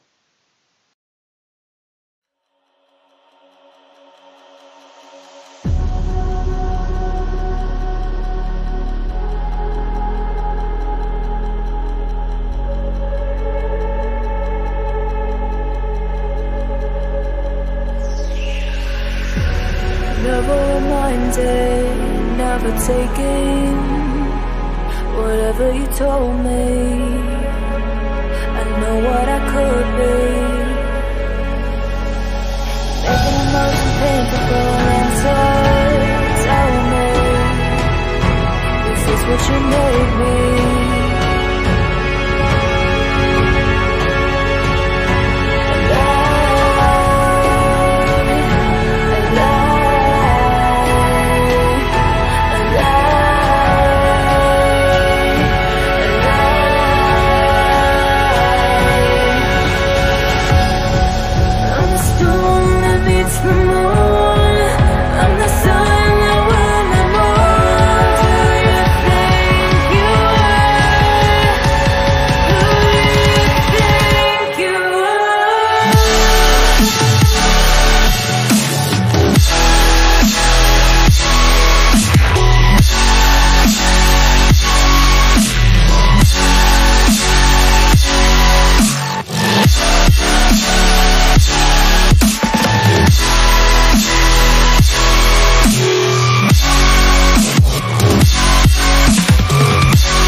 Welcome back, everybody, to a Ferocious Bunny Productions presents the iconic Drew and Diamondback Sports Opinion Show, coming to you live from Diamondback's penthouse basement. Penthouse in the basement. So, updating the Ohio State women's basketball team. Don't really want to right now. Maryland up 28-22. So, Lady Bucks got some work to do. 2 minutes, 52 seconds and a half. It's time for a comeback. Before we dive back into the National Football League, Big Cass has a question for you, Diamondback. Uh-oh. Do you blame Hurts for being a grad transfer? Are you upset with him at this point? No. Okay. No, because one, he's just trying. I think he's trying to give himself a little bit of stock to go into the draft. Yeah. So I'm all for him doing something for himself. He's a quarterback, so they get taken a lot. Yeah, they do. And does he look like an NFL quarterback? No. I mean, you can ask the same thing about Brady. You can ask, did he look like an NFL quarterback when he played college? Brady went in the 6th round. Yeah, I know he went in the 6th round. I mean, Yeah. that's the thing. That's where NFL quarterbacks are found, is after the 3rd round. Yeah. You know, Unless your so name's Dwayne Haskins. Anyhow, yes, Killer. It is a great move for him, and I'm proud that he was a member of the Crimson and White. I'm not happy that he went to Oklahoma, since that's like It'd be interesting if they play each other for the national title next year. It would be, but I don't.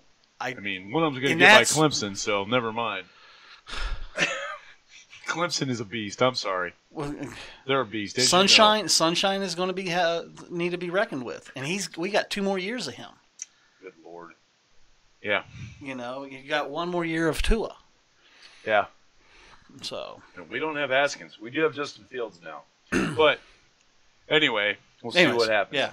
But I thought I'd just throw that question to you since Cass brought that up, and he called in tonight. So, you know, speaking of which, 614-996-8389. By the way, Diamondback, is 2 the highest still amount of callers we've had in the show? What? I'm sorry. What is 2 the highest amount of callers we've had for a show? We've had 3. We've had 3. We've tied the 3. Okay. So we've had twice the 3. No 4. No 4. Tonight we're 1 off of tying that record again, and 2 off of breaking it. So we still have some time, everybody. 614-996-8389. Give us a call. 614-996-8389. Even if it's just to say, hey. It would just go, you guys suck, and hang up. I mean, whatever. Yeah. Well, we don't. But anyway. I'll go ahead and take the time and say, look, on the down below, you'll see the subscribe button. You'll see a like button. Hit 1 or 2 of them. We would greatly appreciate it. If you want to leave a comment and even tell us that we suck, we appreciate that. Once again, we are currently on my Facebook page. We're also on LMS.Diamondback on YouTube. And also tomorrow, about 24 hours from now, if you jump on YouTube, you'll find Iconic Drew, where you can watch all this excitement with stuff on the green screen instead of just that green screen that's behind my face right now. Do we want to make that announcement now that we're kind of breaking into it? Do you mean the other announcement that we talked about? Yeah, do we want to kind of, or do we just want to foreshadow it and make people really confused? Well, let's just foreshadow because we've not closed the deal with him yet. Okay, perfect. I mean, it's a good friend of mine. Name's Brian. Giving us good opportunity. And giving us a really good opportunity. To be on another internet radio outlet. Correct. And definitely looking forward to closing that deal and whatever way we're going to set it up. And of course, Diamondback and I are going to talk about that after the show. But it's going to be one more outlet for Iconic Drew and Diamondback to be heard and seen. Well, heard, I think. Heard there. In this case, yeah. Heard. We will not be YouTubing it up on his YouTube channel if he has one. Right. So, but Brian, we appreciate that opportunity, and we'll definitely be... The deal's not finished yet. Definitely be reaching out to you this week to finalize that. And then, in some Iconic Drew shorts, we'll promo that next week. That'll be awesome. Another sports update real quick. Maryland now up 32-28, so the OSU Lady Bucks are coming back. Nice. But let's jump back into the National Football League Championship Weekend. 2 fantastic games last weekend. Both go to OT. Awesome. And they both games the refs won it. Right, and in both games the refs played a part. Let's just put it that way. So, talk about the first game first, of course. So, the Rams and the Saints. The Rams win this game 26-23 in overtime. In this game, Iconic Drew takes the Rams for 2, and Diamondback takes the Saints for 10. Yep. I split the points here. I couldn't come up with a favorite out of either one of these. And obviously I did, and didn't get it. But anyway, Jared Goff in this game goes 25 of 40, 297 yards, a touchdown, and an INT. Greg Zuerlein kicks a 57-yard field goal. North Carolina in the house. In overtime. Reflex. To send the LA Rams to SB 53. And Drew Brees goes 26 of 40, 249 yards with 2 touchdowns and 1 interception. But here's what we got to talk about, because this is what everybody's talking about this week. It's even been on local news media outlets. It's been everywhere. Everybody has seen this play. except the ref who should have. Can we please have the lady ref? Yeah, from she would have done a better She would have job. probably gotten this She play would have thrown right. the flag. So, Saints are driving late in the fourth quarter. Refs miss a blatant pass interference call that should have gone against the Rams. This leads to the Saints settling for a Will Lutz 31-yard field goal to go up 23-20 with 1:41 left. The Rams then tie and force overtime. Now, all of this setup right here, if they would have gotten this penalty like they should have, the Saints would have had first and goal at the 5. With 1:41 on the clock, would have maybe run down a lot of the time, and the Rams might not have had the opportunity to come back and score like they did. However, this is where I would like to put my rant for the week. Oh, so see, you needed to tell me that, but you know what? I got it. Oh, and wait a minute. Before we go on, Dave wants to know, he's a listener, loyal listener of this show every week. Of your Facebook, which we need to get him over onto.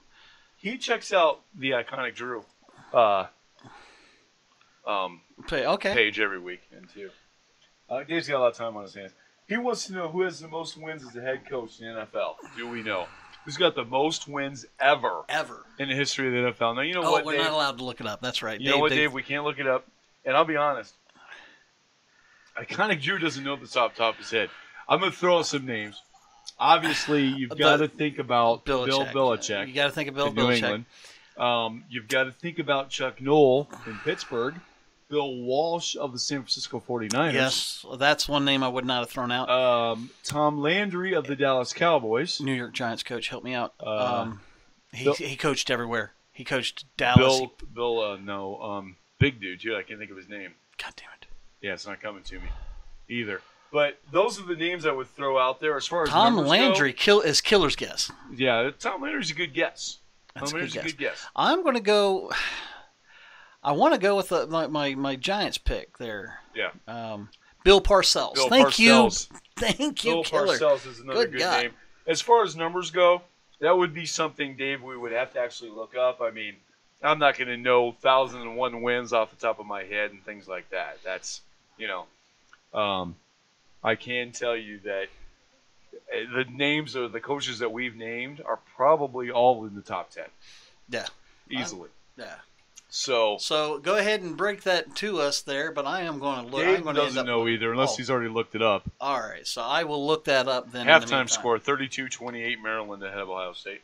So it's Don Shula. Don Shula is number 1, the Miami Dolphins. Neither one of us guessed him. Okay. Well, all right, Dave, you got me this one time, but you'll probably never get me again. So anyway, that's okay. So it's Don Shula. He is right. 328 wins, 328, 156 and 6 for a .67 winning percentage. All right, back to my rant, Diamondback. Oh, you want to go on that? Yep. So here you go. All right. Wow, great start to the rant, Iconic Drew. I got it. So anyway, yeah, this is my rant for this week, everybody, and here we go. So all these Saints fans are out here crying about, oh, the refs cost us the game. We didn't win or didn't get to go to SB 53 because the refs missed this blatant call. Bull crap. Grow up, Saints fans. The fact of the matter is this. You kick the field goal, then you let the Rams go down the field and kick a field goal. Then you throw an interception in overtime, Drew Brees. Then you turn around and give up a 57-yard field goal to lose the game. All those things happened because the Saints rolled over and played dead because they felt sorry for themselves because the refs missed a blatant bad call. That's it. Wow. So, I am going to come back here. I was not expecting it to be that short. You got some points there. But as you well know, fans cry. Yeah, well, Fan is short for fanatic. If your team loses, you blame the refs. It's never about my team didn't compete. It's always about, let's blame the refs. I'm not talking about every fan, but the majority of fans do this. Yeah, and those fans are the ones that are completely wrong in this. James Hand. Hey, James. Killer disagrees with you. How you doing? Look, refs are going to make mistakes. Hey, I'm not saying- Umpires are going to make mistakes. Look, it was a blatantly bad missed call. No doubt about it. No, I'll give But that to him. the Saints still had a chance to win this game and didn't do it. So the refs did not cost them the game. The Saints cost themselves the game by rolling over and playing dead after that happened. They were too pissed off about that missed call to play football. You still got time on the clock to play football. You allow the Rams to go down the field, get a field goal, and then turn around and throw an interception in overtime. And then give up a 57-yard field goal to lose the game. The refs didn't cost the Saints. The Saints cost the Saints. And that's exactly the way I feel about it. It's not. And James, you're right. Steeler fans do the same thing. I completely agree. All fans. All fans All of every fans. team do this. All fans And do it. my point is, if you still had time on the clock to win the game, then you overcome what the refs did or did not do, and you win the game. I have and the screamed Saints at didn't do that. I have screamed They at the played TV. I've screamed at the TV. What is that missed call? What is that missed call? And then when I see it slowed down, I'm like going, oh, okay, I got to eat a little crow here. But yeah, but this one here was a blatant missed call. Now I don't think it cost them the game. Right, that's my point. It did not cost them the game. The Saints had plenty of time to still win, and they did not because the Saints quit playing football after that. They quit being the Saints after that. Now, Killer disagrees with us. He's saying it is a game-changing missed call. It's a game-changing missed call. But how you react to it as a team, you can overcome it. And the Saints played possum after that. They might as well be called the New Orleans Possums after that missed call. That's my point. It's a bad missed call, no doubt. But the Saints could have still played football Future after that. NFL team, the Birmingham Possums. The Birmingham Possums going to a town.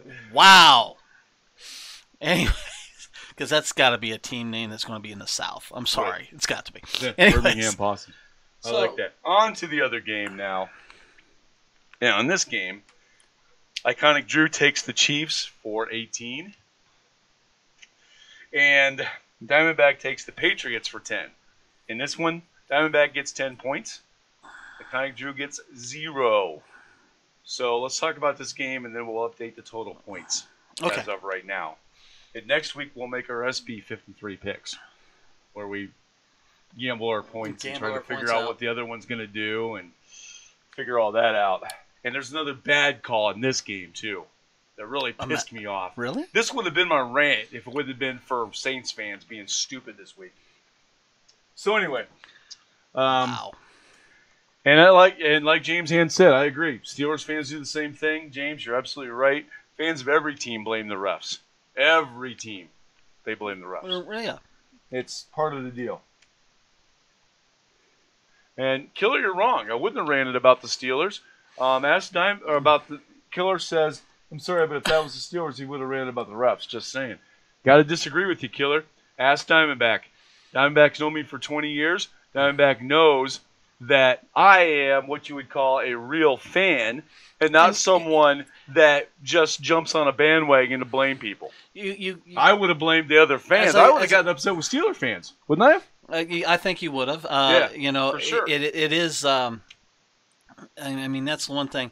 As I said, I've gotten upset with missed calls. I've gotten upset with calls, and then after looking at it, going, as I said, they play it in the replay. They play it in the slow mo, and you can tell that it was whatever it was. Yep. And but sometimes you get stuck up in the heat of the moment, and these players, it's not the fans' fault they lost. It's the players, So going on to this game, the Patriots win 37-31 in overtime. This second overtime game in the championship round. Once again, our phone number 614-996-8389. This is now going to be the third straight SB for the Pats. Tom Brady goes 30 of 46, 348 yards, 1 touchdown, and 2 interceptions. Not an above average day for Tom, but good enough to get him in the Super Bowl. So, Patrick Mahomes, my guy, 16 of 31, 295 yards and 3 touchdowns. Look at that, he had better stats overall. Sony Michel, the running back for the Pats, 29 carries, 113 yards, and 2 touchdowns. But here's the play I want to talk about for just a moment. This is incredible. This is the kind of call Tom Brady gets all the time. This is why I freaking hate the Patriots. I cannot believe. So I agree with you, Big Cass. He says if you don't get upset with bad calls, and you're not passionate about your team, and that's absolutely correct. But I'm not saying you don't get upset about them missing the call. I'm saying you get upset. You blame your team for not performing after the missed call, and the Saints rolled over and played dead. That's my point. The Saints rolled over and they were possums. Yeah. Instead of being the Saints. If they instead continue to be doing their job. Drew Brees goes out there on that first drive and gets a touchdown like Tom Brady did in overtime, then the Saints are in the SB and not the Rams. No matter what call the refs missed. Right. The Saints could have still won the game is my point. And they quit playing football. They quit playing football. And if I was a Saints fan, I'd be pissed at my team for that. Not the refs. I'd be pissed at my team. If this was the Pittsburgh Steelers and they did that, I'd be fit to be tied. I would be so pissed off. Well, it's But here's the phantom call that happened against freaking Tom Brady. Gets away with so much bull crap. It's unbelievable. Not that I'm saying he's not great. He will be in the Hall of Fame, obviously. He's had a great career. But he's so protected by the NFL. Phantom roughing the passer penalty. There's 2nd and 7 on the Pats' 28-yard line with 7 minutes and 10 seconds to go. Chiefs lead 21-17. There's a slight blow to Tom Brady's shoulder by a defensive lineman from the Kansas City Chiefs. This is called a blow to the head. For crying out loud. He barely touches him, and Tom Brady gets the 15-yard penalty and, of course, the first down, which leads to a touchdown for the Patriots. So, unbelievable. He gets away with so much crap. Did the defensive player lay a pillow down so that he can? He did not. That's obviously. That's why. Yeah. Okay. And Cass is right. The AFC Championship game was an awesome game. That's one of the best NFL games I've seen in a long time, too. But it's unbelievable to me that Tom Brady is so protected in this league. I mean, he barely touches him on the shoulder, Diamondback. I mean, I don't know if you saw the play or not. Well, Killer's chiming in here. He said he's grazed, and he's saying grazed the face mask, which was kept done. showing the replay, and it was a shoulder. But and that's probably he's probably right. His jersey probably hit his face mask. His jersey got askew, and they have to protect Tom. Tom is the most protected quarterback in the league, and this rule is so unfair because my quarterback. Ben Roethlisberger takes a hit like that, I guarantee you there's no call. This was Ben can be planted into the ground and they're not calling this. This is the play. The Killer's bringing it up. This is the play that I watched over and over. I found it on YouTube and I kept watching it, where the Chiefs lost a dumb neutral zone penalty. Yeah. There was nobody in his neutral zone. Right. Who? Can you please tell me who it was? Yeah. Right. And it's just flat out amazing that don't get me wrong. they made that call. I have nothing but mad respect as a quarterback for what Tom Brady has achieved in the National Football League. I hate him, but I have nothing but respect for him. Okay? But the fact is that he gets this call more than any quarterback in the league. He's more protected than anybody. He really is. I love the picture of him with the meme on Facebook wearing a pink tutu. Thank you, a pink tutu. And he says, "I'm not going to get touched, am I?" Nice. Anyways, Cass points out that Tom Brady and Aaron Rodgers are the most protected quarterbacks in the league. He's probably right. He's probably right on that. I brought up something that you posted. Yeah. Earlier this week.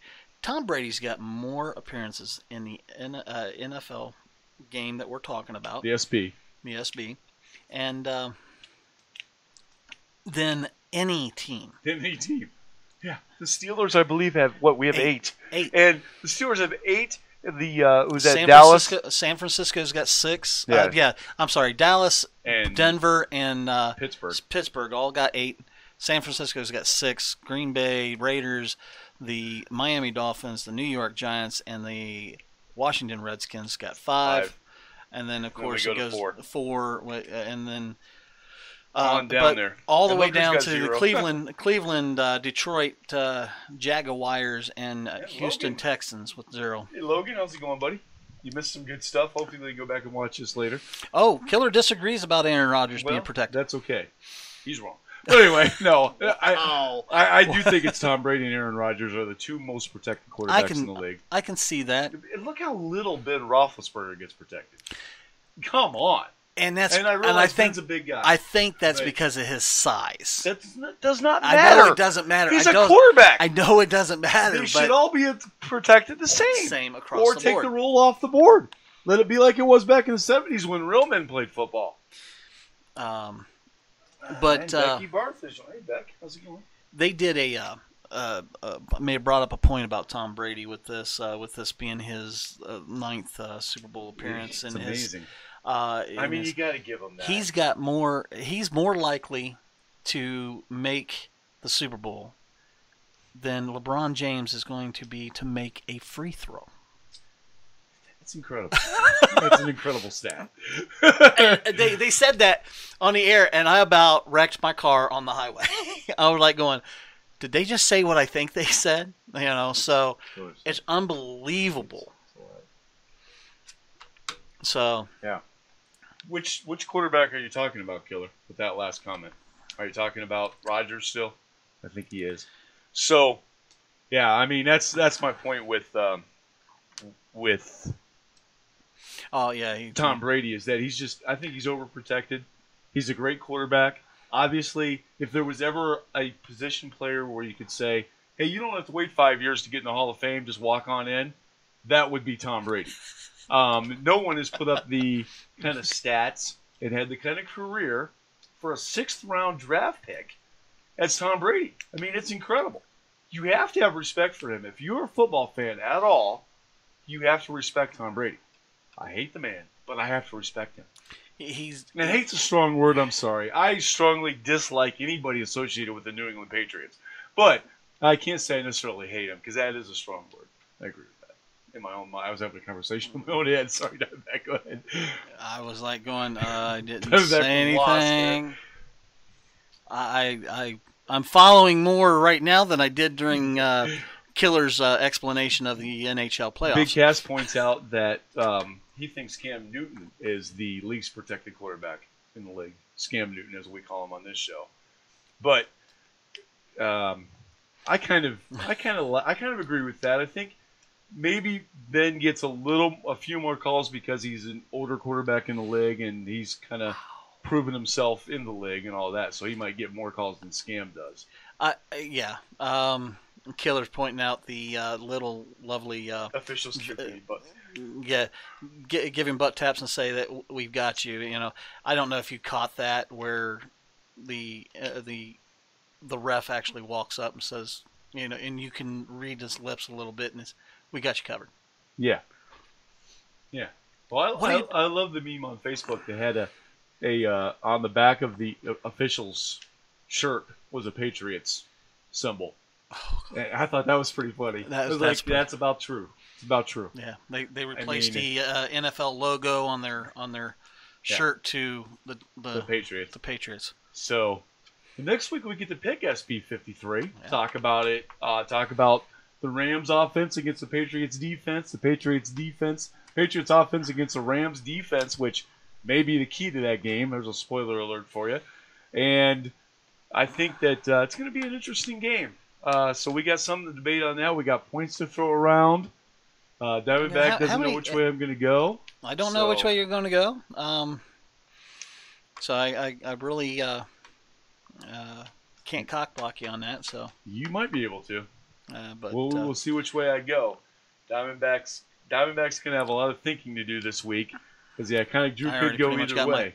Pretty much got my pick. I just need to figure out how many points I'm going to put on it. Right. I mean, I got a lot of vile towards one team, but I like to win too, as you know. Yeah. So I'm a very competitive person. But yeah, right now you're crushing me, 45-29. But anybody could win still. And there was a maximum of 60 points that we could have got. Yeah. So I lost out on 15 points. Yeah, and I lost out on a little bit more than that. So 31. 31. It's simple math. What's funny is that, well, Spencer's not here. What's funny about that is I can still win. Yes. So there you go.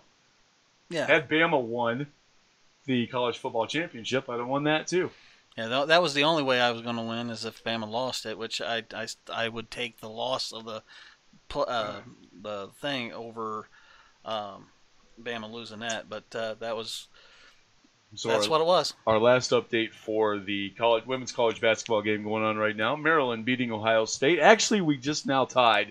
38-38 is the score of that game. How much time left in that game, Diamondback? They are 6:21 in the third. Okay, so that's a barn burner right there. Go Bucks, go Lady Bucks, get that victory.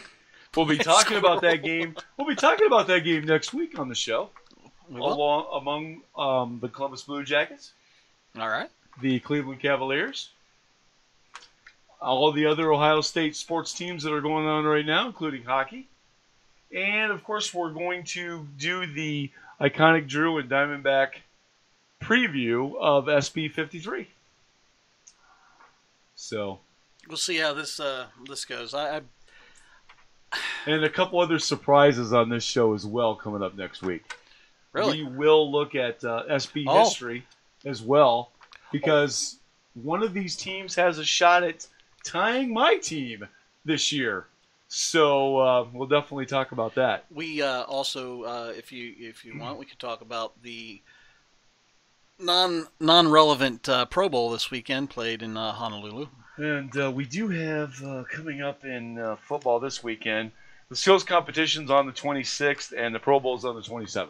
Yeah. So if you want to watch any of that, I would prefer to watch the skills competition. I would too. I'd rather see them Yeah. beef up the skills competition, make it a whole weekend, than play this stupid, meaningless game. Yeah, these exhibition games. We'll debate this in the future, of course, but I'm not a big fan of exhibition games. So, as far as that goes. On that note, I am going to flip over to our NBA, because the NBA All-Star starters have been announced. Okay, you want to do that now? I was going to wait till next week for this, but go ahead. But, well, I mean, they're officially announced. I mean, I can wait. No, go ahead. Let's talk about the National Basketball Association. Well, I just thought you'd... No, go ahead. I mean, they announced it. Oh, Jesus Christ. I can't win for losing with you. It's that kind of day, right? So, of course, the captain's LeBron James, and wow, I can't even say his name. Can you say his name for me, please? I can't see it. Yeah, him, that guy. Giannis Dikembe. Giannis Dikembe? Okay. Yeah, that's the closest I'm going to get to it. Okay. Jesus Christ. Wow. What team is he on? Huh? What team is he on? I don't know. Let's see. Milwaukee Bucks. Okay. All right. Yeah. Anyways, those are your captains. And wow, I can't even say. And I know I'm going to get crap from Killer for that, because I am the worst with names. Next to me. Stephen Curry from the Warriors for the Western Conference. Steve Kerr. Yeah. Whatever. It's Curry, isn't it? Okay, don't mess with me. I actually can pronounce one, man. Leave me alone. Kevin Durant from the Warriors. Yeah. Paul George from the Thunder. Yes. And James Harden from the Rockets. Of course. And now for the East. In the East, do we have any Pistons or Hawks? No. We, Mr. Whatever his name was from the Bucks, of course, being the captain. Joel. Oh my God, is this like all the freaking names here? Okay. Embiid from the 76ers. It's not Steven, it's Stephon. Thank you, Killer. I like Killer. He's awesome. He's so wrong about Rodgers, but he's awesome. Kyrie Irving from the Celtics. Kawhi Leonard? Yes. Did I say his name properly? Kawhi okay. Leonard. from the Raptors and Kemba Walker from the Hornets. Yes. Those are your starters. Those are your starters. We're not going to go to the bench players at this point. We'll maybe get to them another time. Well, they just announced the starters, so. and I just thought that and was when is the NBA All-Star Game? Do you know? 31st. Oh, okay. Wow. Good job, Diamondback. Yeah, I can read the top of the article. Iconic Drew did not know that. So, thank you. Appreciate that. Oh, I thought you were... let me make sure. I do believe it's the 31st. I can read the top of the article. This is why having Diamondback as your co-host, everybody, is a total blast. Yes, because you never know what I'm going to say. Right, and I never know when he's where. No, I'm sorry. He's going to take the the show off the 17th rails. of February. I got this show in about 2 hours tonight, and Diamondback wants to expand it, which is fine. No, never mind. So we could have covered this next week, but it's okay. Thank you for bringing it up. I just thought you. No, I like it. It's fine. We got the starters named. Thank you. Yeah, that's the National Basketball Association All-Star Game on the 30th. No, it's on the 17th of February. 17th of February. Sorry, so there you go. I did not read that one properly. I think the 31st is the NHL. I think that's what I was reading. The National Hockey League. So, yeah. And, so next week we will talk about all of the Ohio teams. Once again, the Cavs, the Columbus Blue Jackets, all of the Ohio State Buckeye teams. That Blind Squirrel Killer. And also we will give our preview of SB 53, along with looking at the NBA and NHL standings. Talk about any news out of those two leagues as well. As part of the SB 53 preview, we will also look at the past about which teams won the most and what their records are overall. And, of course, the big reason to do that, not to give anything away, spoiler alert, but the Pittsburgh Steelers are 6-2, and the Patriots have a shot at tying them this year. No, I did most wins. not. I forgot all about that, Killer. Cleveland Browns picked up Saskatchewan Roughriders coach. My team in the CFL. Yeah. The Rough Riders. Yeah, coming to Cleveland. He's going to become a Cleveland fan, folks. You heard that first here. I did not say that. I'm a fan of the Rough Riders, not the Browns. So now you hate this coach? No. Hope he does well there. Okay. Hope he does well there. Spoiler alert, I think the Browns are going to be awesome next year. So anyway, let's go ahead and close the show up here. Say goodnight. This has been a Ferocious Bunny Productions Presents, the Iconic Drew and Diamondback Sports Opinion Show. Check us out, me on my Facebook page. And then tomorrow on Iconic Drew for YouTube. And as well, right now, LMS.DiamondBack on his YouTube page. Also, next week we'll have an announcement about another medium that we're going to be on and another way that you'll be able to listen to the Iconic Drew and Diamondback. Not really a spoiler, LL. Thank you, Killer. That's absolutely right. The Browns will be good next year. Boy, Iconic, just step out on the ledge a little further there and say the Browns will be good next year. They will be. So, anyway. Unlike me in the beginning of the year saying that the Raiders were going to suck, I stepped out on that ledge, remember? And that limb held. That limb did hold. It held 300 and some pounds. That's all I'm going to say. So as we sign off tonight, quick score update. Maryland up now 43-38 on the Ohio State Buckeyes. Go Lady Bucks. Of course, we'll be talking about that game next week, among others. So good night, everybody. This has been a Ferocious Bunny Productions Presents, the Iconic Drew and Diamondback Sports Opinion Show. Remember to hit that like button, hit the subscribe button, and give us any advice that you'd like to give us, whether you think we're going to be mad about it or not. We just appreciate the advice. Yes, definitely come with the advice. As you all know, this is what Iconic wants to do for a living, so definitely bring the advice. And also, remember, keep watching sports.